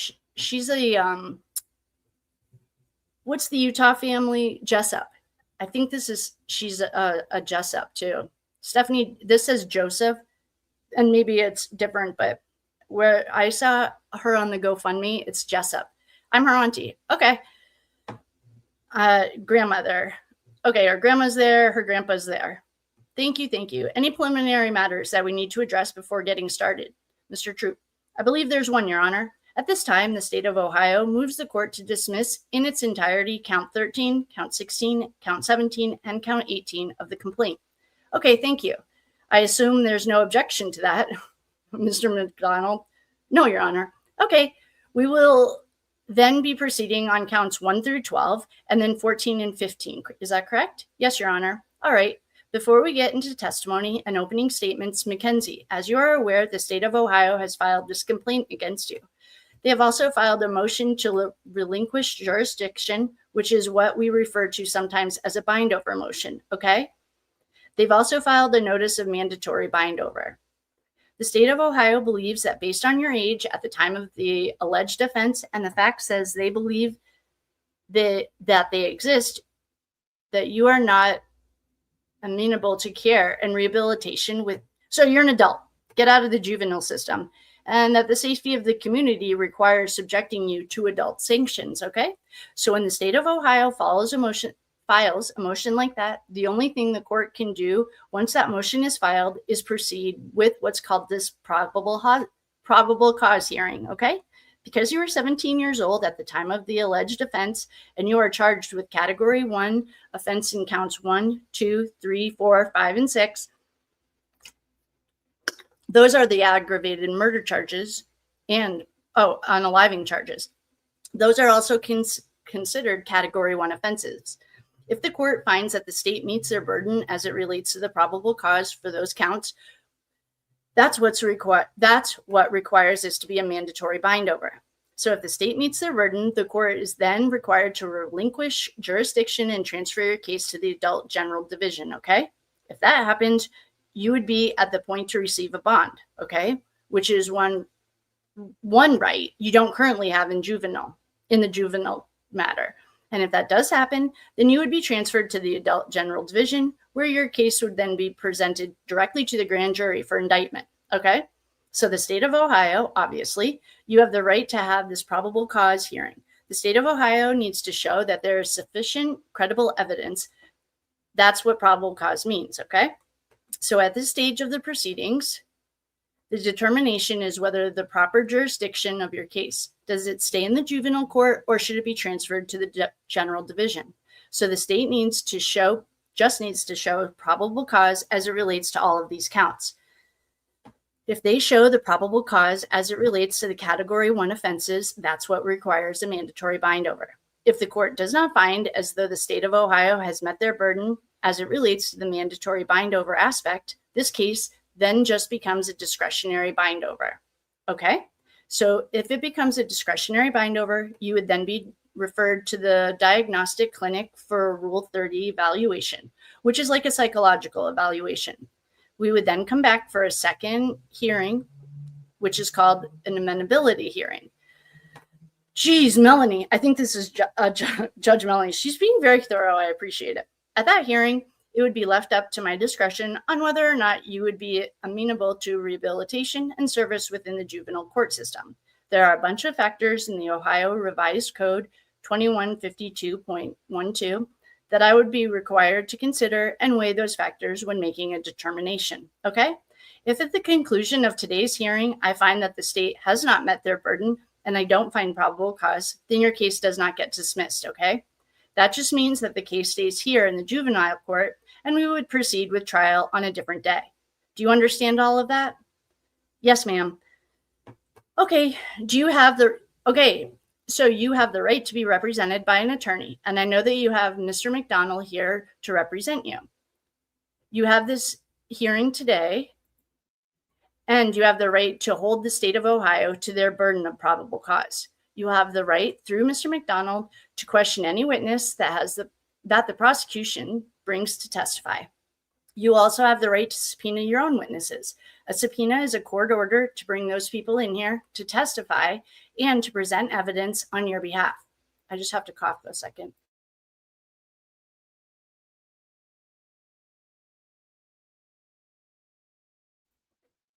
Okay. And you do have the right to remain silent.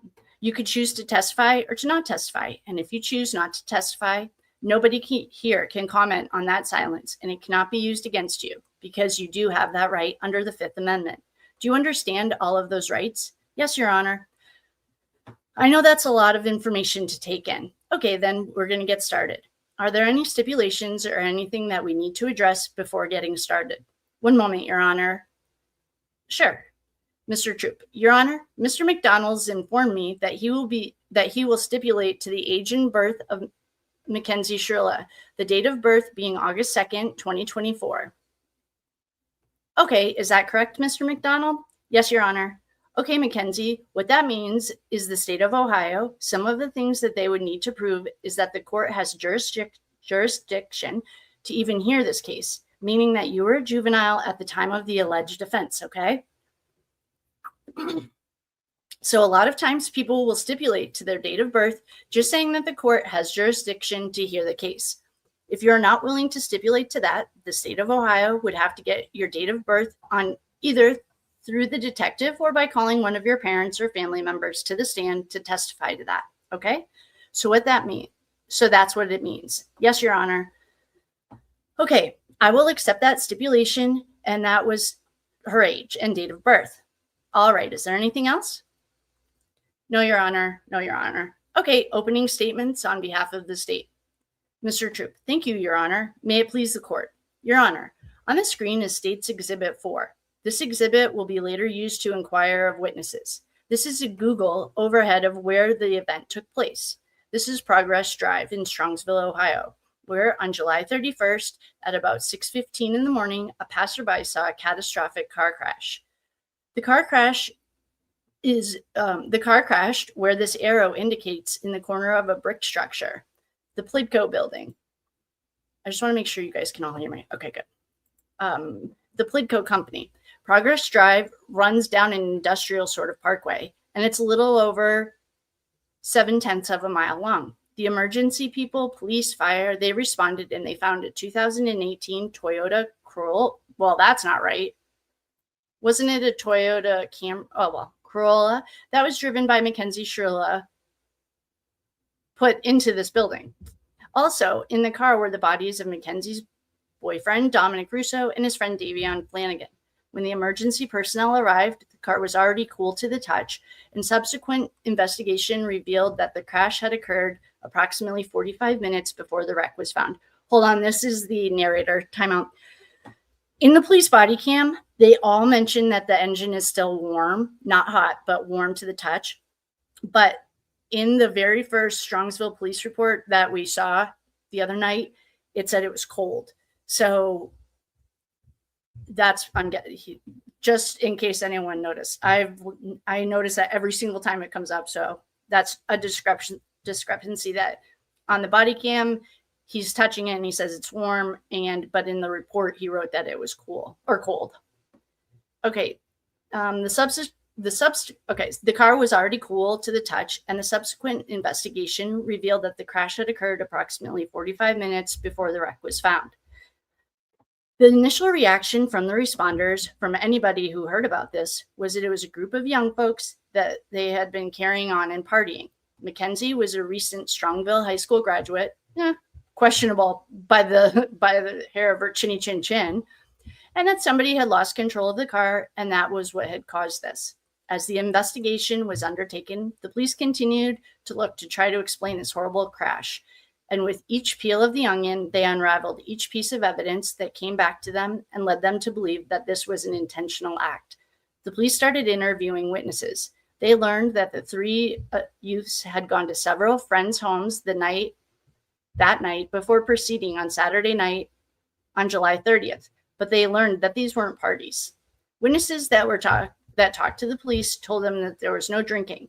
They told them that Mackenzie Shirilla was not using drugs and that she was not ingesting alcohol. In fact, she was allegedly, I don't buy this, sleeping and watching South Park.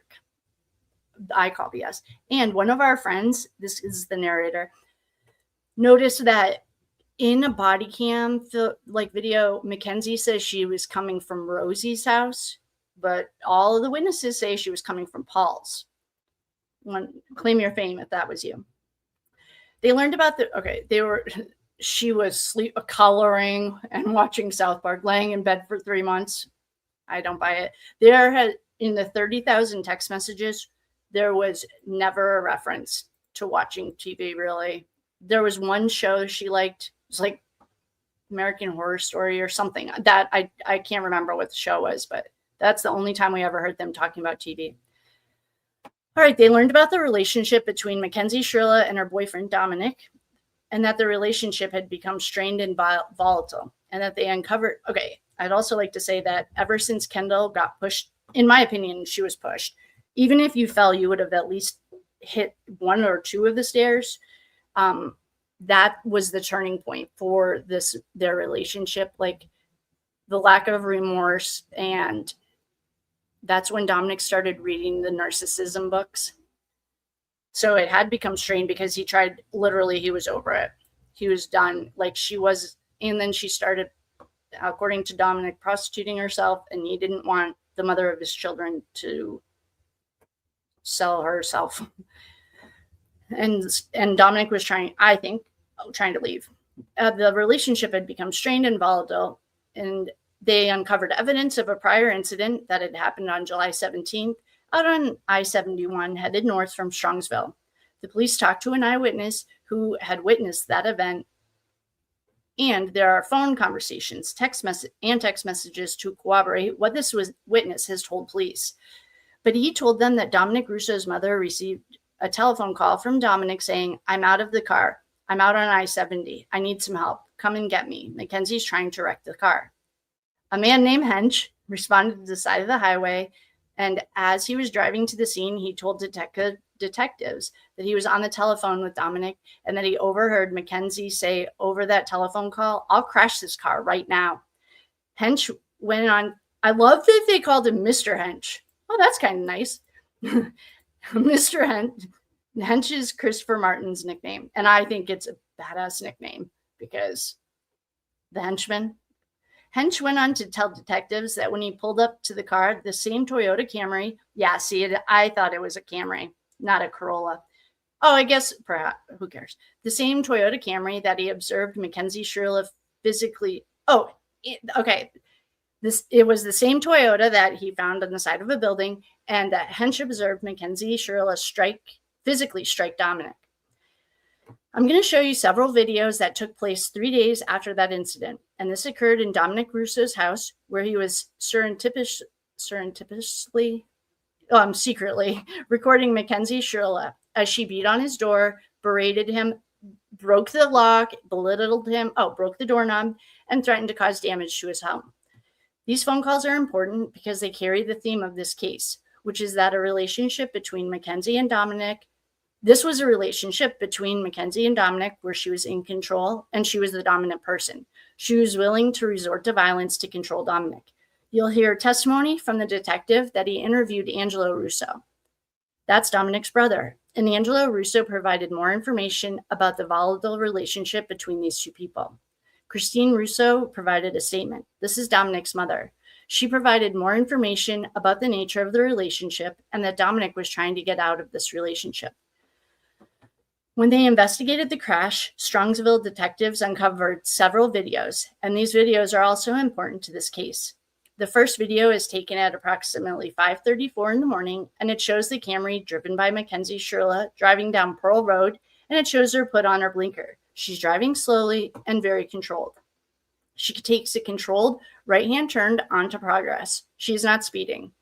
The next video is from this yellow circle here. This is Parma Movers. It's maybe about 2/3 of the way down that street.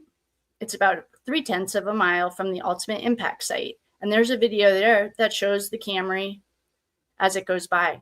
We had an expert from the Ohio State Patrol who reviewed that video along with other video footage and did an expert reconstruction of the crash scene. And his report ultimately concludes that when Mackenzie Shirilla drove the car past that spot on Parma Movers, she was driving 97 to 98 miles per hour at that point. There's more than approximately a quarter of a mile from the impact site. The third video is taken from this Eurofins test oil site. Speaking of PSYOP, these are all very questionable names. Where the yellow circle is here, and actually it shows the crash. It shows the car as it leaves Progress Ave, and it hits a sign that is in front of the Plea building before ultimately impacting the building. Additional forensic evidence was conducted on the event data recorder or the black box taken from the camera. We have an expert who's going to testify about that, and he's going to tell you the evidence consistent with the accelerator never being lifted, 100% acceleration for at least the last 5 seconds before impact. He will also tell you that the service brake pedal in the Camry was never depressed. We had the Camry examined by a forensic mechanic. He examined all of the working parts. We have engineering reports from Toyota, service records from that Toyota. The ultimate conclusion was that there was nothing wrong with the Toyota. There was nothing about the car that mechanically contributed to this crash. The police obtained search warrants and got Mackenzie Shirilla's blood samples, and they got her medical records. You'll hear from the doctor who treated her and what she was treated for. You will hear evidence supporting the conclusion that this was not a medical emergency that caused the crash. And at the end of the investigation, systematically, piece by piece, for months, the detectives were left with one conclusion. They eliminated They eliminated any other reasonable explanation other than a calculated effort to take life. And so, Your Honor, our burden here is low. It's some credible evidence to each element, and that's what I intend to show. Something more than suspicion.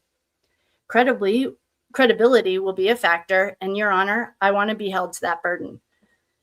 We do not have to disprove hypotheticals or alternative defense theories, and I will make no effort to do so. I want to show you the evidence and what this investigation revealed. Thank you. Thank you, Thank you, Mr. McDonald. Your Honor, may it please the court. It appears that the prosecutor's theory has shifted, that this was self-unaliving, to now that it's an active choice of purposeful with prior an active choice of purposeful with prior calculation and design to unalive somebody in this car.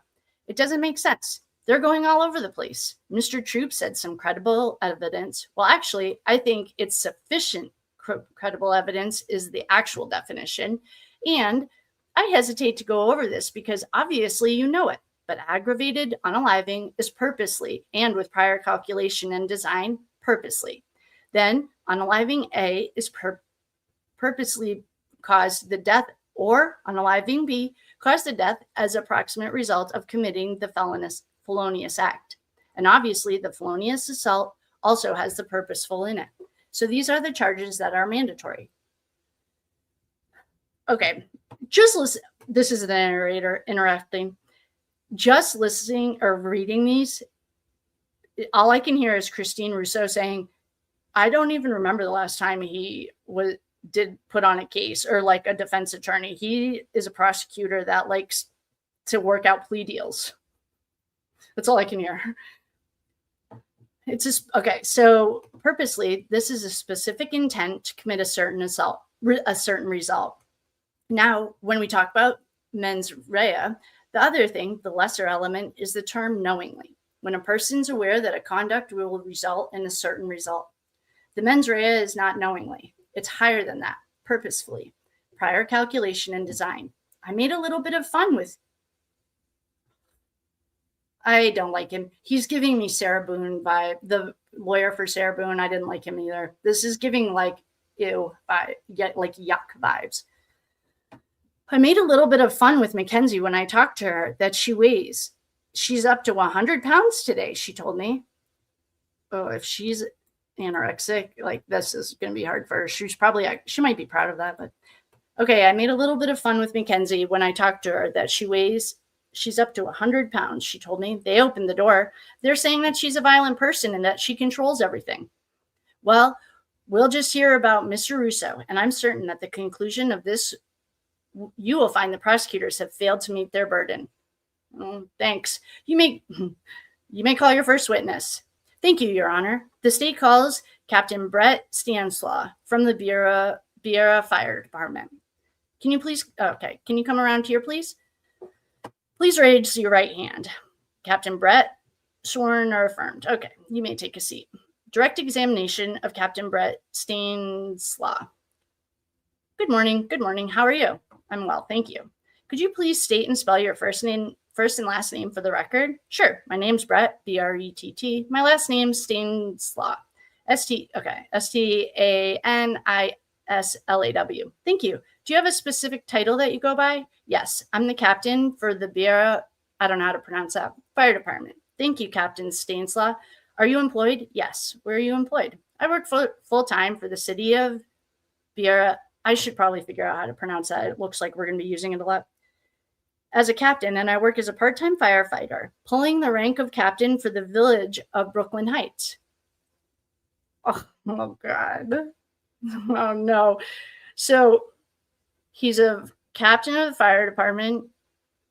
He's a part-time firefighter with that captain for a different. This sounds like, who's the other lady that's in Illinois? She's like the captain, the mayor of one and the mayor of the other town. That's what that feels like.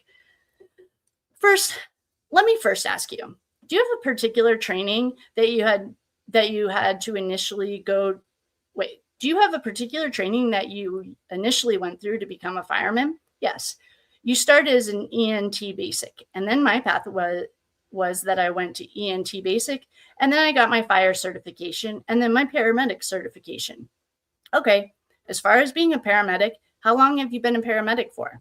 Probably going on about 19 years. And a fireman, how long have you been a fireman for? 19 years as well. 19 years.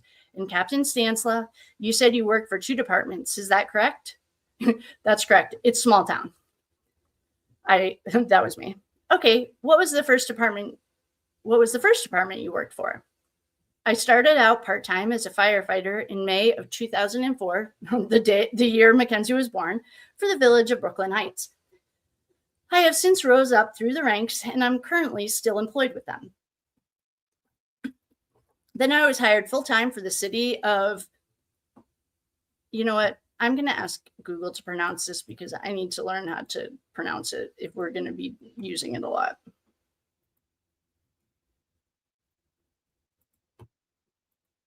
Oh, I don't know how to pronounce it. Barrera?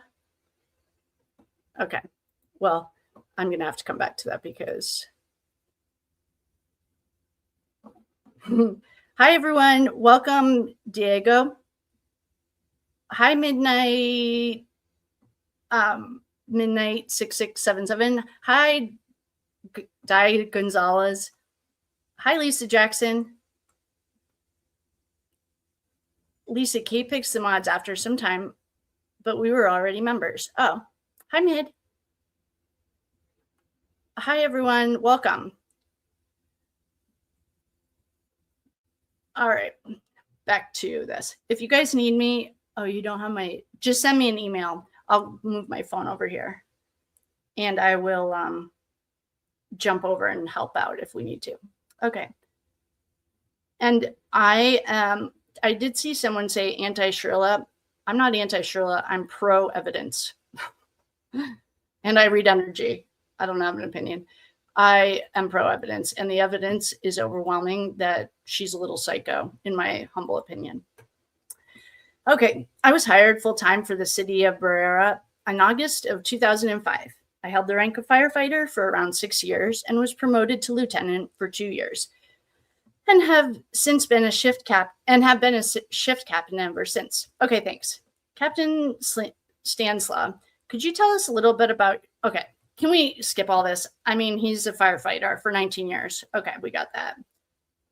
And we don't need to know any, I mean, if you'd like to read these, I can share them with you, or you can probably just Google it. I don't want to read all this.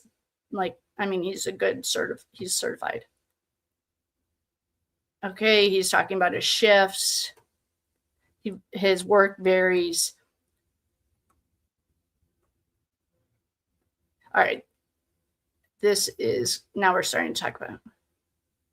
We have a 7-man shift, so our minimum manning is 5 hours. There's anywhere between 7 and 5 guys, depending on time off, but there's always a minimum of 5 people. If we receive a call that involves a medical emergency that can be deemed BLS in nature, meaning a less severe call, there's an initial response of 3 firefighters. Okay, probably 2 firefighters and an officer and an ambulance. If it's something that sounds like it's a little bit more serious of a call medically, then it would be a full complement of members. The fire engine would be following behind the ambulance. If we get any type of car accident, that's an all-hands response, and if it's in our city. If we get a fire call, that's also all hands on response with the engine and the ambulance as well. Okay, thanks. Captain Stanislaw, is there ever a time where the fire department will assist other cities in either a fire or an emergency? Okay. Yes, yes, yes. Let's get to, this is him talking about small town stuff, the fire department. Okay. And she's talking about dispatch. Captain, you said before when I was questioning you, you said that on the day of this incident that you were working B shift. Do you recall that? Yes. Well, I was assigned to B shift yesterday, but forgive me, I may have been on overtime on A shift. now that I think about it, because the two guys that responded on call with me, Captain, you were in fact then on duty July 31st of 2022? Yes. And again, for the record, what is B shift? What would that have been? It would have been, I believe, an A shift, given the two personnel that were on call with me. And now that I remember, I believe I was on overtime that day, but I was working shift work on that day. Okay. Did you have an opportunity to be involved in a call? Yes. Okay. Do you recall if that was inaudible? Yes. And Captain Stanislaw, did you respond to the call? Yes. Okay. And after you responded to that call, did you document all of your findings in one form of those documents that you had mentioned before? Correct. Yes. The patient care report. And if I showed you a copy of that patient care report, would you be able to identify it? May I approach, Your Honor? Yes. Thank you. State's Exhibit 6? State's Exhibit 6, yes. Captain, I'm handing you what has been marked as State Exhibit 6. Okay.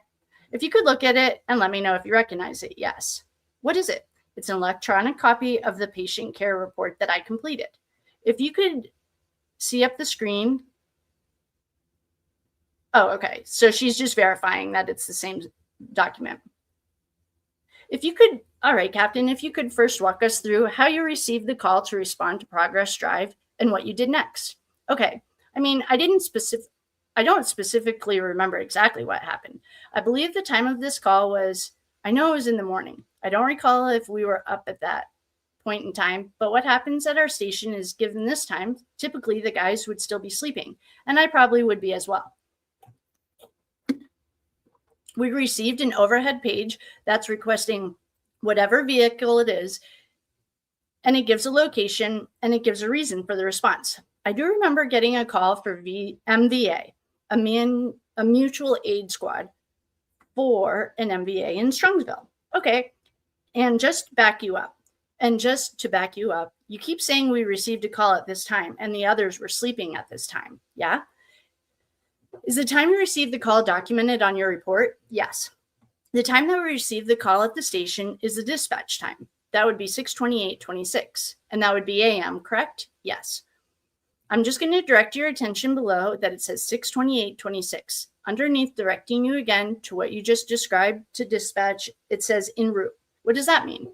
That's when we are physically in the piece of apparatus that we're responding in, and we're en route to wherever the location is that we've been requested. Okay, and what time was that? Whoa. They got the call at 6:28:26, and they were in the vehicle at 6:29:38. I don't know if they were sleeping. In 1 minute, that seems rather quick. I'm not a firefighter, but that just is like really fast. All right. And right below that, if I could direct your attention to where it says on scene. Do you see that? Yes. Okay. What time is that? That says 6:37:28 a.m. Okay. And does that mean, or was that the time you responded to the scene? That's when we arrived on scene and we were awaiting assignment by the incident commander for the Strongsville Fire Department. What time is that? 6:30. The on-scene time was 6:37:28 a.m. Thank you. Captain Stanislaw, if you could explain to the court when you arrived on scene, what did you do next? When I arrived on scene, we parked our squad a little bit away just to make sure we had maneuverability to go wherever direction we were needed to go. I got out of the vehicle and I recognized the individual who was in charge from Strongsville. So I walked up to him and I asked him what our assignment was going to be. And he advised us that we were going to be transporting or rendering care to the driver of the vehicle. He said that they were still in the process of extracting or removing the vehicle from the wreckage. I think they mean the person, Mackenzie, from the wreckage. So I went back to my ambulance. I told my crew what our assignment was, and we started gathering equipment and putting it into our stretcher and made our way over to near the vicinity of where the vehicle was laying. Okay, and again, just to draw your attention here, underneath on scene, it says patient contact. Do you see that? Yes. And what time was that at? Do you recall? It says 6:48 a.m. Okay. And if you could explain for the court, what does patient contact mean? Patient contact is when we start rendering care to the patient. So there is a little bit of a delay from once we arrived on scene to when we were given our assignment. And then there was a little bit further delay when we began rendering care due to the fact that the patient's location and entanglement and entrapment in the vehicle. So they were still actively extracting the victim from the car at that point in time. So there was a little bit of a delay between when we received the patient and rendering care. Okay. At any point in time, were you able to come in contact with Ms. Shirilla? Yes. Okay. When you first came in contact with her, what did you begin doing? I believe there was a firefighter in back of a Strongsville firefighter that was sitting in the back seat, and he was holding a C-spine. He was holding C-spine, which is a cervical spine. That's essentially putting your hands gently around somebody's neck to prevent their head from moving left to right. I just remember, I don't distinctly remember what direction we ended up getting her out, but we grabbed our backboard right after they were able to lift the dash, cut away what was needed to be cut, and we put a backboard down. I do not recall if we took her out head first or feet first, but we worked in conjunction with Strongsville to get her out of the car. And once you start removing somebody in a backboard like that, you just start visually checking, is this patient still breathing? Is this patient conscious? So, any overt, obvious injuries that you can see. And I do remember noticing that one of her legs obviously had an injury to it. You could tell she was breathing, upon moving the eyes, they were sporadically opening with what I'm assuming like painful movements here and there when you're getting somebody out of a car. Okay, were you able to ask her if she could identify herself? At that point in time, we were just asking basic questions. I don't necessarily know if I remember asking her her name at that time. Was she responding to your questions? Yes, she was responding. I don't remember specifically what questions were asked other than tell us what hurts or something along those lines. Okay. Captain Stainsflaw, I'm going to draw your attention. I believe this is the second page of your report. Okay. The section where it says Protocol 2. Do you see that? Yes.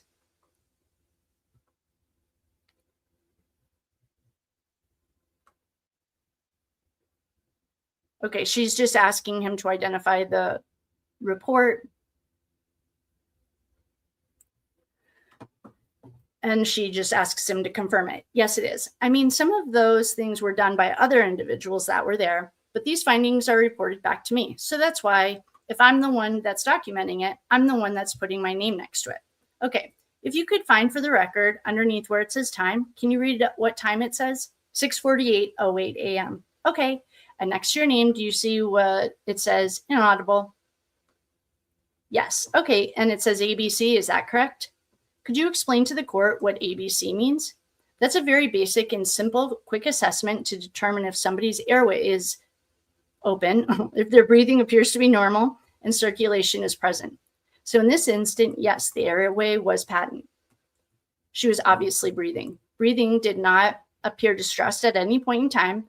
It appeared like she was breathing fine. Circulation, she obviously had circulation going on due to the fact that she was responding. Okay. And as far as her airway, breathing, and circulation at that point in time, those three things were noted to be normal. Yes, that's correct.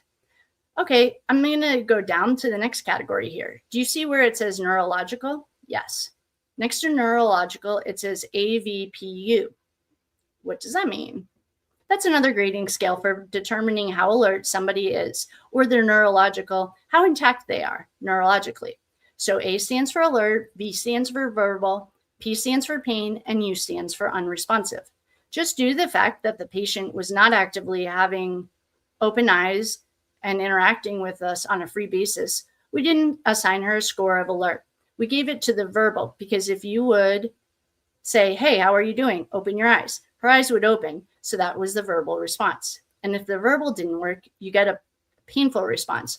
But since we stopped whenever it felt like the highest level of response is. Okay, I'm just going to back up a little bit. As far as you said, A is alert. Is that what you said? Yeah. So would it be safe to say that an A would be a normal conversation to individuals who have not just sustained a traumatic event? That's correct. Okay, you said verbal, and correct me if I'm wrong, But you said that verbal would be you telling someone, hey, open your eyes, and they opened their eyes. Is that correct? Yeah. And you listed, and that's what you listed Ms. Shirilla at exactly? Correct. Okay. And is it correct to say that you wouldn't go further down that list because you had elicited responses at that point? Yeah. There's no need to produce a pain stimulus if you can get one verbally. Oh, okay. Thank you. After that, AVPU, below, it says mental status. Do you see that? Yes. Okay. There are several categories here. I'm going to go through them individually with you. Okay. And if you could explain for the court why you responded that way. Mental status. It says normal. No. Correct? Could you explain what normal means and why you said no? The way our documentation report goes is if there's an abnormal finding, the difficult for mental status cannot be normal.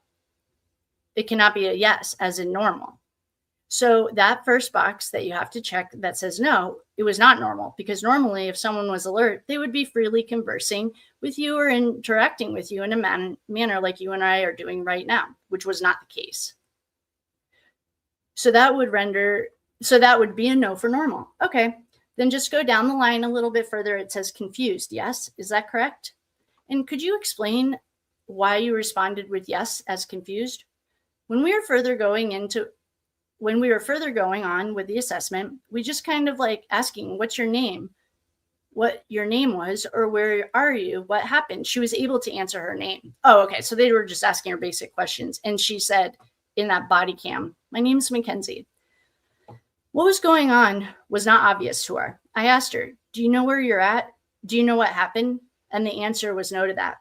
Do you know what time it is? And I believe there was something along the lines of morning, day, or something like that. It was kind of obvious because the sun had already started coming up. So that was given. That's what gave me that's why I marked it as confused. Okay, then jump back to where you put normal. If you put confused, then the answer to normal has to be no. Is that correct? That's right. It wouldn't let me close the report out. On the same line, I think it says twice combative. What's your response? What was your response for combative? No. Okay, it says hallucinations. Were there any hallucinations? No. Okay, oriented event. What does that mean? And what was your response? Oriented event would be, do you know what occurred leading up to us arriving on scene, requiring you to need medical assistance? So that was not obvious to the patient. Okay, there's a few times here, Captain, where it says normal for a patient or normal for a person. What does that mean? That means, would you expect this person to normally be confused or normally be oriented? And it is safe to say that the answers to those questions you would compare to a normal 17-year-old girl who had not just sustained a traumatic car crash. Yes. I just assumed, given the circumstances, if somebody was driving a vehicle, they're not somebody that's confused normally. That's not their normal baseline. And then in the last section here, it says unresponsive, and you put no. That's correct. And below that, it says neurological. All normal. Is that right? Yes. Okay. Could you explain that for us? There are a lot of boxes to check down there, but that just essentially meant that there was a proper function of both of her arms and her legs. There was not any posturing, meaning there's movements that your arm will do that indicate there's a severe underlying head injury. There wasn't any apparent seizure activity. Oh, that's interesting. There wasn't any slurred speech. There wasn't any one-sided weakness like you'd find if someone that was having a CVA or a stroke. Everything appeared to be intact. You know, when we asked down the road, like, hey, can you feel me touching your fingers or your feet? All the answers were appropriate. Okay, would it be safe to say, Captain Stanislaw, that if Miss Shirilla was suffering a stroke, suffering a seizure, suffering a heart attack, or anything of that nature, you would have noted not normal or no in that section? Yes, that's correct. If there was a seizure activity, we would have noted there was seizure activity. If there was one-sided weakness or some sort of motor sensory deficit and of any kind of the extremities, that would have been noted as well. Okay, and again, that states normal. Is that correct? Yeah. Okay, next, there are two sections here that say injury. Do you see that? The first injury, arm of the right. Do you see that? Yes. Could you explain what you observed and what you marked beneath that section? Again, I don't specifically I don't specifically picture the injury in my head. All calls blend together, but objection. I can rephrase. Thank you. Detective Stanislaw, if you don't recall from your own memory, if you could just read what your report reflects. Come on, we're trying to get out of here. Correct. Angulated right arm with obvious fracture. Angulated right arm with obvious fracture. Oh, that's interesting. I thought it was her left arm. Okay. Distal radial pulse. Okay, and in layman's terms, what does that mean? There was a fracture that had deformed her right arm, and it was very obvious, just visually. And distal radial pulse means that there was a pulse present, further down the body or below where the injury site was located. All right, next section, injury, lower right leg. If you could, for the record, explain what is documented on your report number in that section, what does it mean? Fracture closed. Possibly a right femur fracture with obvious right dislocated kneecap. And in layman's terms, what does that mean?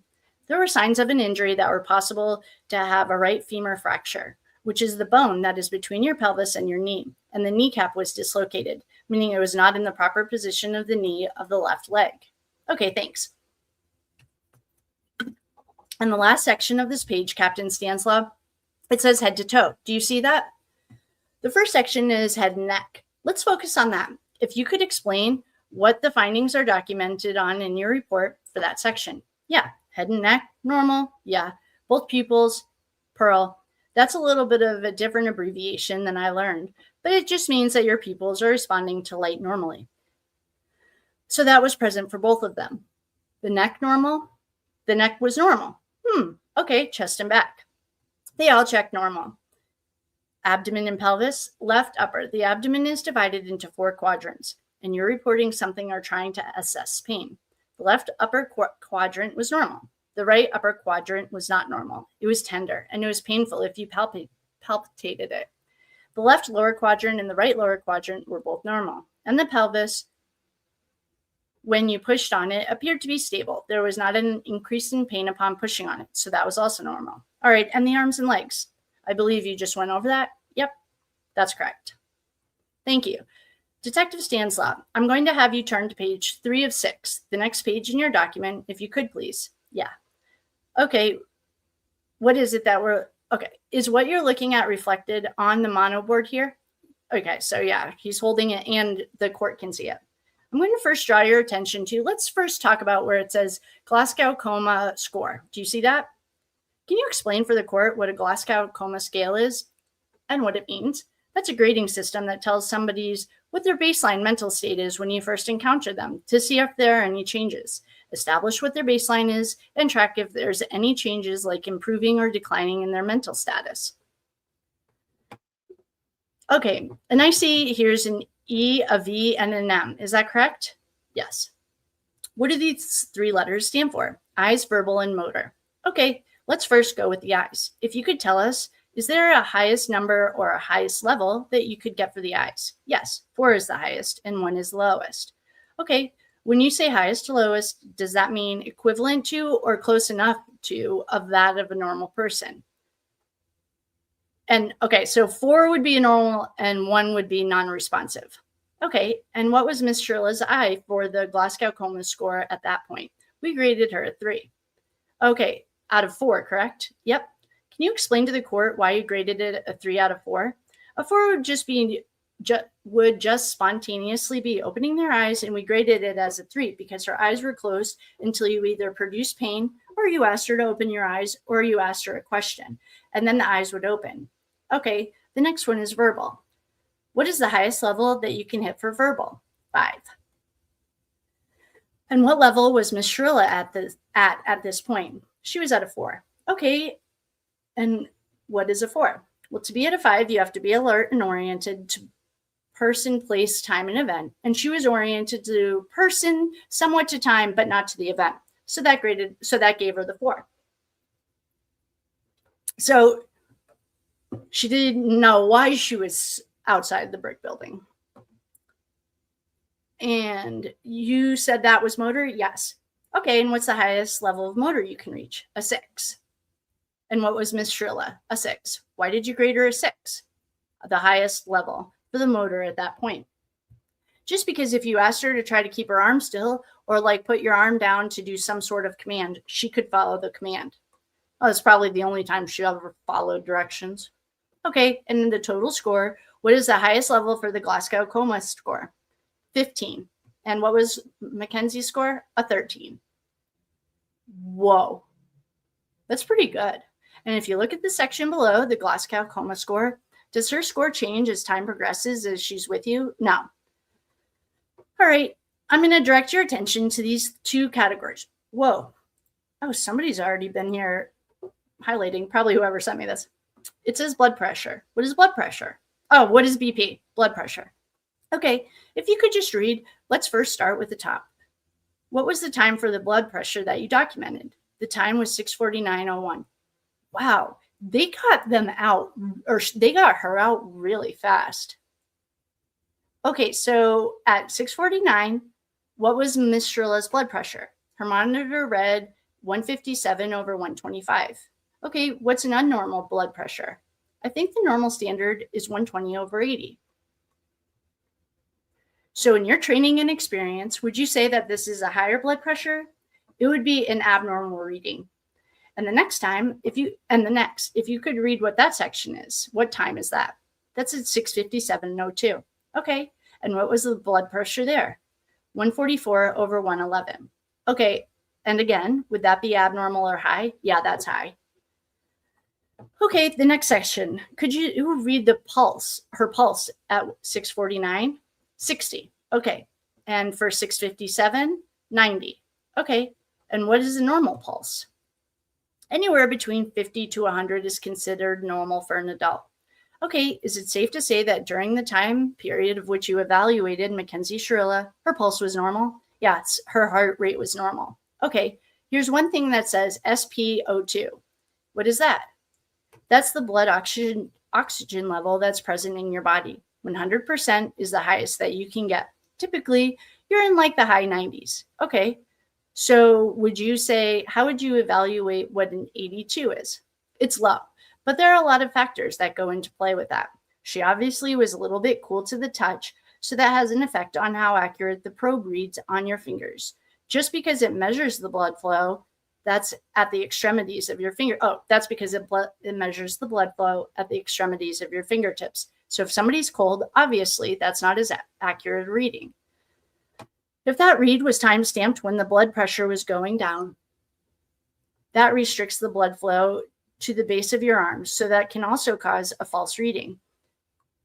But that's it. But that's what it was. Thank you. And lastly, Captain Stanislaw, I'd like to bring you down to where it says treatment and medication. Do you see that section? Okay, I'm going to bring you down to the last portion where it says 6:55:28. Do you see that? It says treatment, cardiac monitor applied. Could you explain what a cardiac monitor is? The monitor that we used in this instance. There are four leads, and it takes a basic reading of your heart. There are three different snapshots that we get. It's just a very basic check to make sure and see the underlying heart rate is, or what the individual's heart rate is, and what type of heart rate they're in. If there are any abnormalities, and we applied due to the fact that the obvious force was applied in the incident. We wanted to make sure that there was no abnormal heartbeat going on. Okay, did you find after applying these that there was any abnormal heartbeat or anything wrong with Miss Shirilla's heart? No, it did not appear so. Okay, the last thing here, it says narrative history test. Do you see that? Okay, can you explain what that portion of the report is for? That's where we're allowed to elaborate a little bit more than just give a simple, like, check a box. This is generally given overall assessments of the scene and what we found. Anything that needed a little bit more explaining than a pre-generated checkbox that you can give.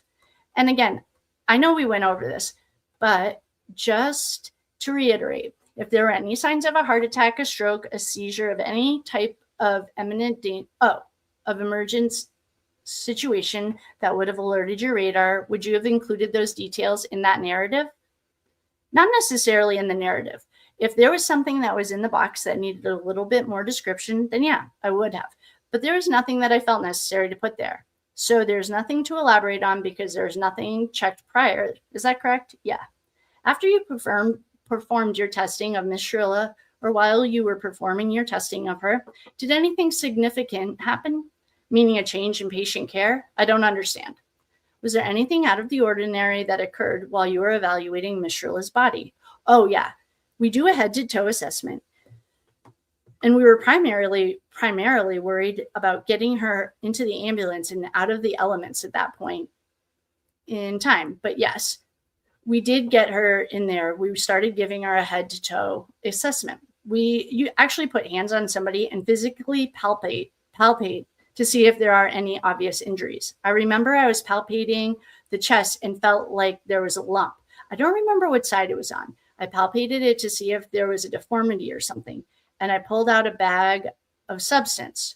Oh, you dummy. So this is how they found the shrooms. Her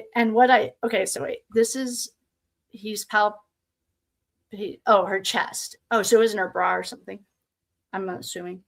I thought it was like mushrooms or something like that. Looked similar. And then I put that on the bench seat, and there was also a black plastic container that was about 4 inch by 4 inches, maybe about that tall. It looked like a couple of old CD cases stacked together for size purposes. Oh, that's bigger than I thought.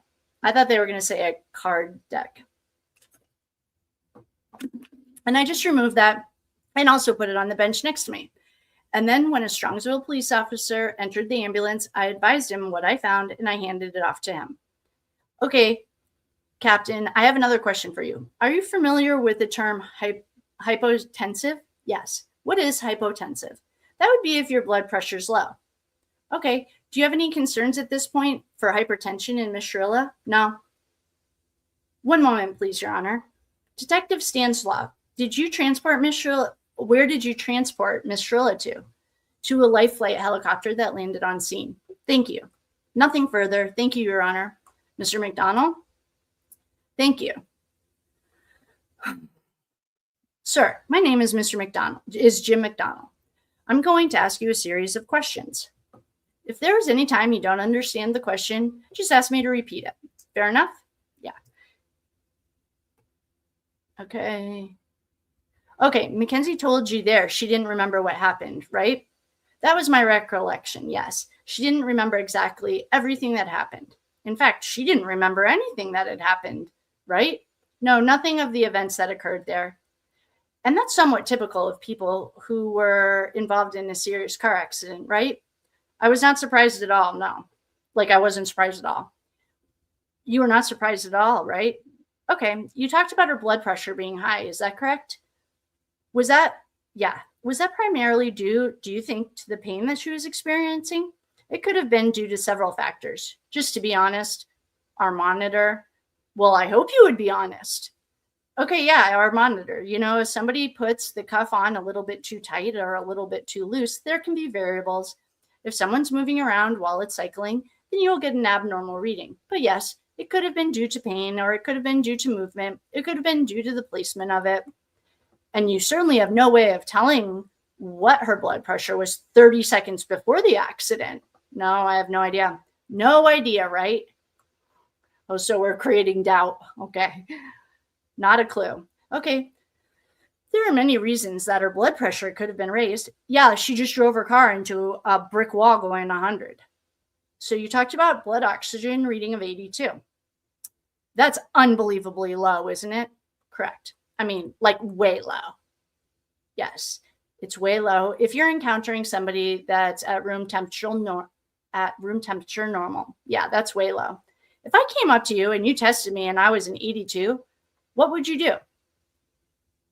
Probably ask you to sit down and I'd call and have an ambulance come. You'd probably think I was close to dying when it's 82, right?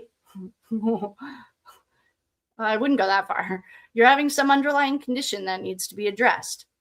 Okay, and what was the temperature like that day? I don't remember. I remember I was wearing just a t-shirt and it was a little bit chilly, but I don't remember honestly. You were wearing a t-shirt? I was. I think one of the guys I was with had a long sleeve shirt on, but I can't remember. It wasn't freezing. No, it was July 31st in Ohio. I mean, it wasn't 32 degrees. It wasn't freezing. And you found some mushrooms. Well, what I assumed were mushrooms, yes. And what do you assume mushrooms to be? I've seen them on previous calls before, and they'd been identified to me. And what were they? They're a fungus. All right. They're a drug, right? That people take? Yeah. We're not talking about cooking mushrooms here. We're talking about drugs that people use. That was my assumption from looking at the bag. And that was found. And where were they found? It was kind of tucked into her shirt. Her shirt? Yeah. On one side or the other. I can't remember. And you were the first officer. You were the first responder to the accident? Yeah. No, I wasn't the first responder. Okay. When you got there, how many people were already there? I'm making a somewhat probably accurate guess on this, but I would say there were probably about 12 to 15 firefighters, and I don't even know how many police officers were there. Have any of the bodies been removed from the car? Oh, gosh. When we arrived on the scene? Yeah, when you arrived. No. How many bodies were in the car when you arrived? There were 3 people in the car. The court. 3, you said? 3. Yes, 3. And you removed Mackenzie, right? Yes. We assisted in removing her into our care. And as you were removing her, there were 2 other people still in the car. Yes. Okay. And there are 2 other people in the front passenger seat, correct? I don't recall there being 2 people in the front passenger seat. I know that when we arrived up there, they said that there were 3 people that were in the car. I know that we were supposed to take care of the driver. So that's where we went. We found the driver. I couldn't accurately tell you the orientation of whoever else was in the car. So you have no knowledge, right? You have no independent recollection. Ugh, this sounds like, what are those? They remind me of the Muppets up in the balcony. Alex Murdaugh's defense attorneys. Why am I spacing their names? They remind me of the 2 old men in the Muppets. Like, that's what this feels like. Oh, no. If there were other people that you have no independent recollection if there were other people and where they were? No. Did you have to extradite Mackenzie from the car by taking off her seatbelt? Well, I did not personally take off her seatbelt, and I do not know if it was on or off. Okay. Do you know about the other 2 people? I have no idea. Would you disagree with the Strongsville Fire Department report that says that there were 2 people in the front passenger seat when you arrived? We didn't get to that the other night. I have no reason to disagree with their report. Did you see any evidence whatsoever that any of the seatbelts had to be cut in order to extradite the people? I did not look at the seatbelts, no. So you don't know that, right? Nope.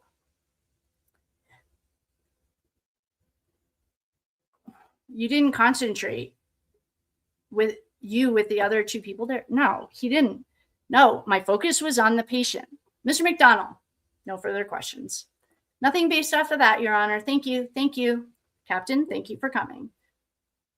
The witness, thank you. Who receives this, or do I leave it here? Oh, you can give it back to the prosecutor. Thank you. Thank you, Your Honor. Our next witness calls. All right. There's a doctor. Hold on. I'm coming over to say hello to you guys. Hello, my friends. How are we doing on time, friends? All right, where are we? The Shirillas, I mean. DMD. What? Oh, is that like an eating disorder?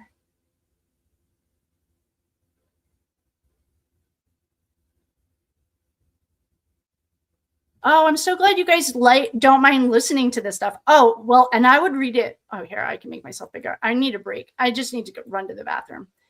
Hi, everyone. I'm so glad you're here. Thanks for hanging out. No, I'm so glad because, oh, I love reading this stuff. All right. So it's 4:23. I need about 15 minutes to do my journaling and pray, journal, meditate. I'm back on the kick, but I like to do it around this time of the day. So we can, and we'll come back. I'm going to turn this one off and then we'll come back and we'll just keep going. And no, I don't mind reading it at all. I would read it anyway. So I might as well read it with you guys. And I appreciate you guys liking to hear it. Oh, please like, share, subscribe, do all the things. Thank you all for the super chats too. Hi, Vacay. Have I said hi to everyone? Hello, Vacay. Hello, Jamie and Debbie and Phil. All right. We are going to take a quick break. I need to use the restroom. I'm debating if I want to do one more witness or if we should just stop. And then I'll go outside, pray, meditate, and come back in. I'll flip a coin.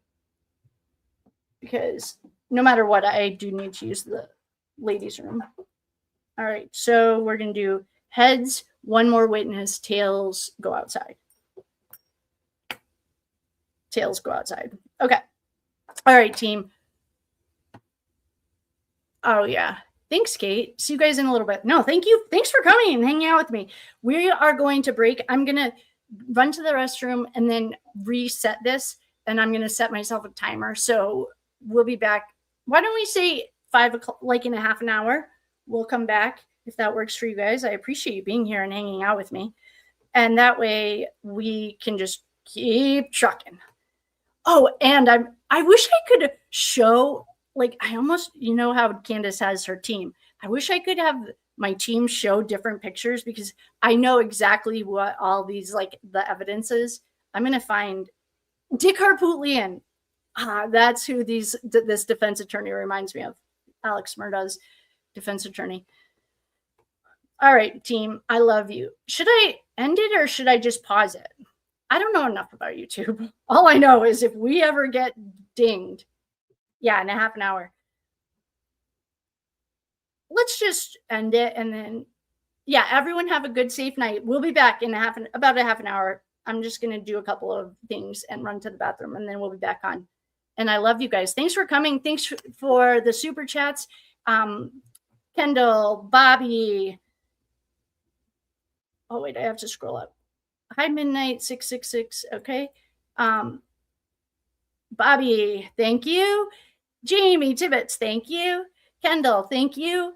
We will see you guys in about a half an hour to 40 minutes. I'm going to reset it probably for 45 minutes. But if I'm back early, I'll be here. And we'll just go into witness 2. And thank you for coming. We are reading. Oh, thank you, everyone, for coming. As a recap, we are reading the Bindover court documents that one of our lovely dear friends sent me, so we didn't get to the fire department report that said 2 people were on top of each other in the front seat. Curious about that. Of the Mackenzie Shirilla case, we are flying blue skies and comfortable air. We listened to a Mackenzie Shirilla call earlier, and now we're reading the court documents. Please. Thanks for coming. I love you guys. Thanks for spending a couple hours with me, and I will see you in a little while. I love you. Thank you for coming. Thanks for all the super chats. Like, share, subscribes, do all the things. I love you. Thank you. See you in a little while. Oh, you'll never get to wear those figure skates. I'm gonna whack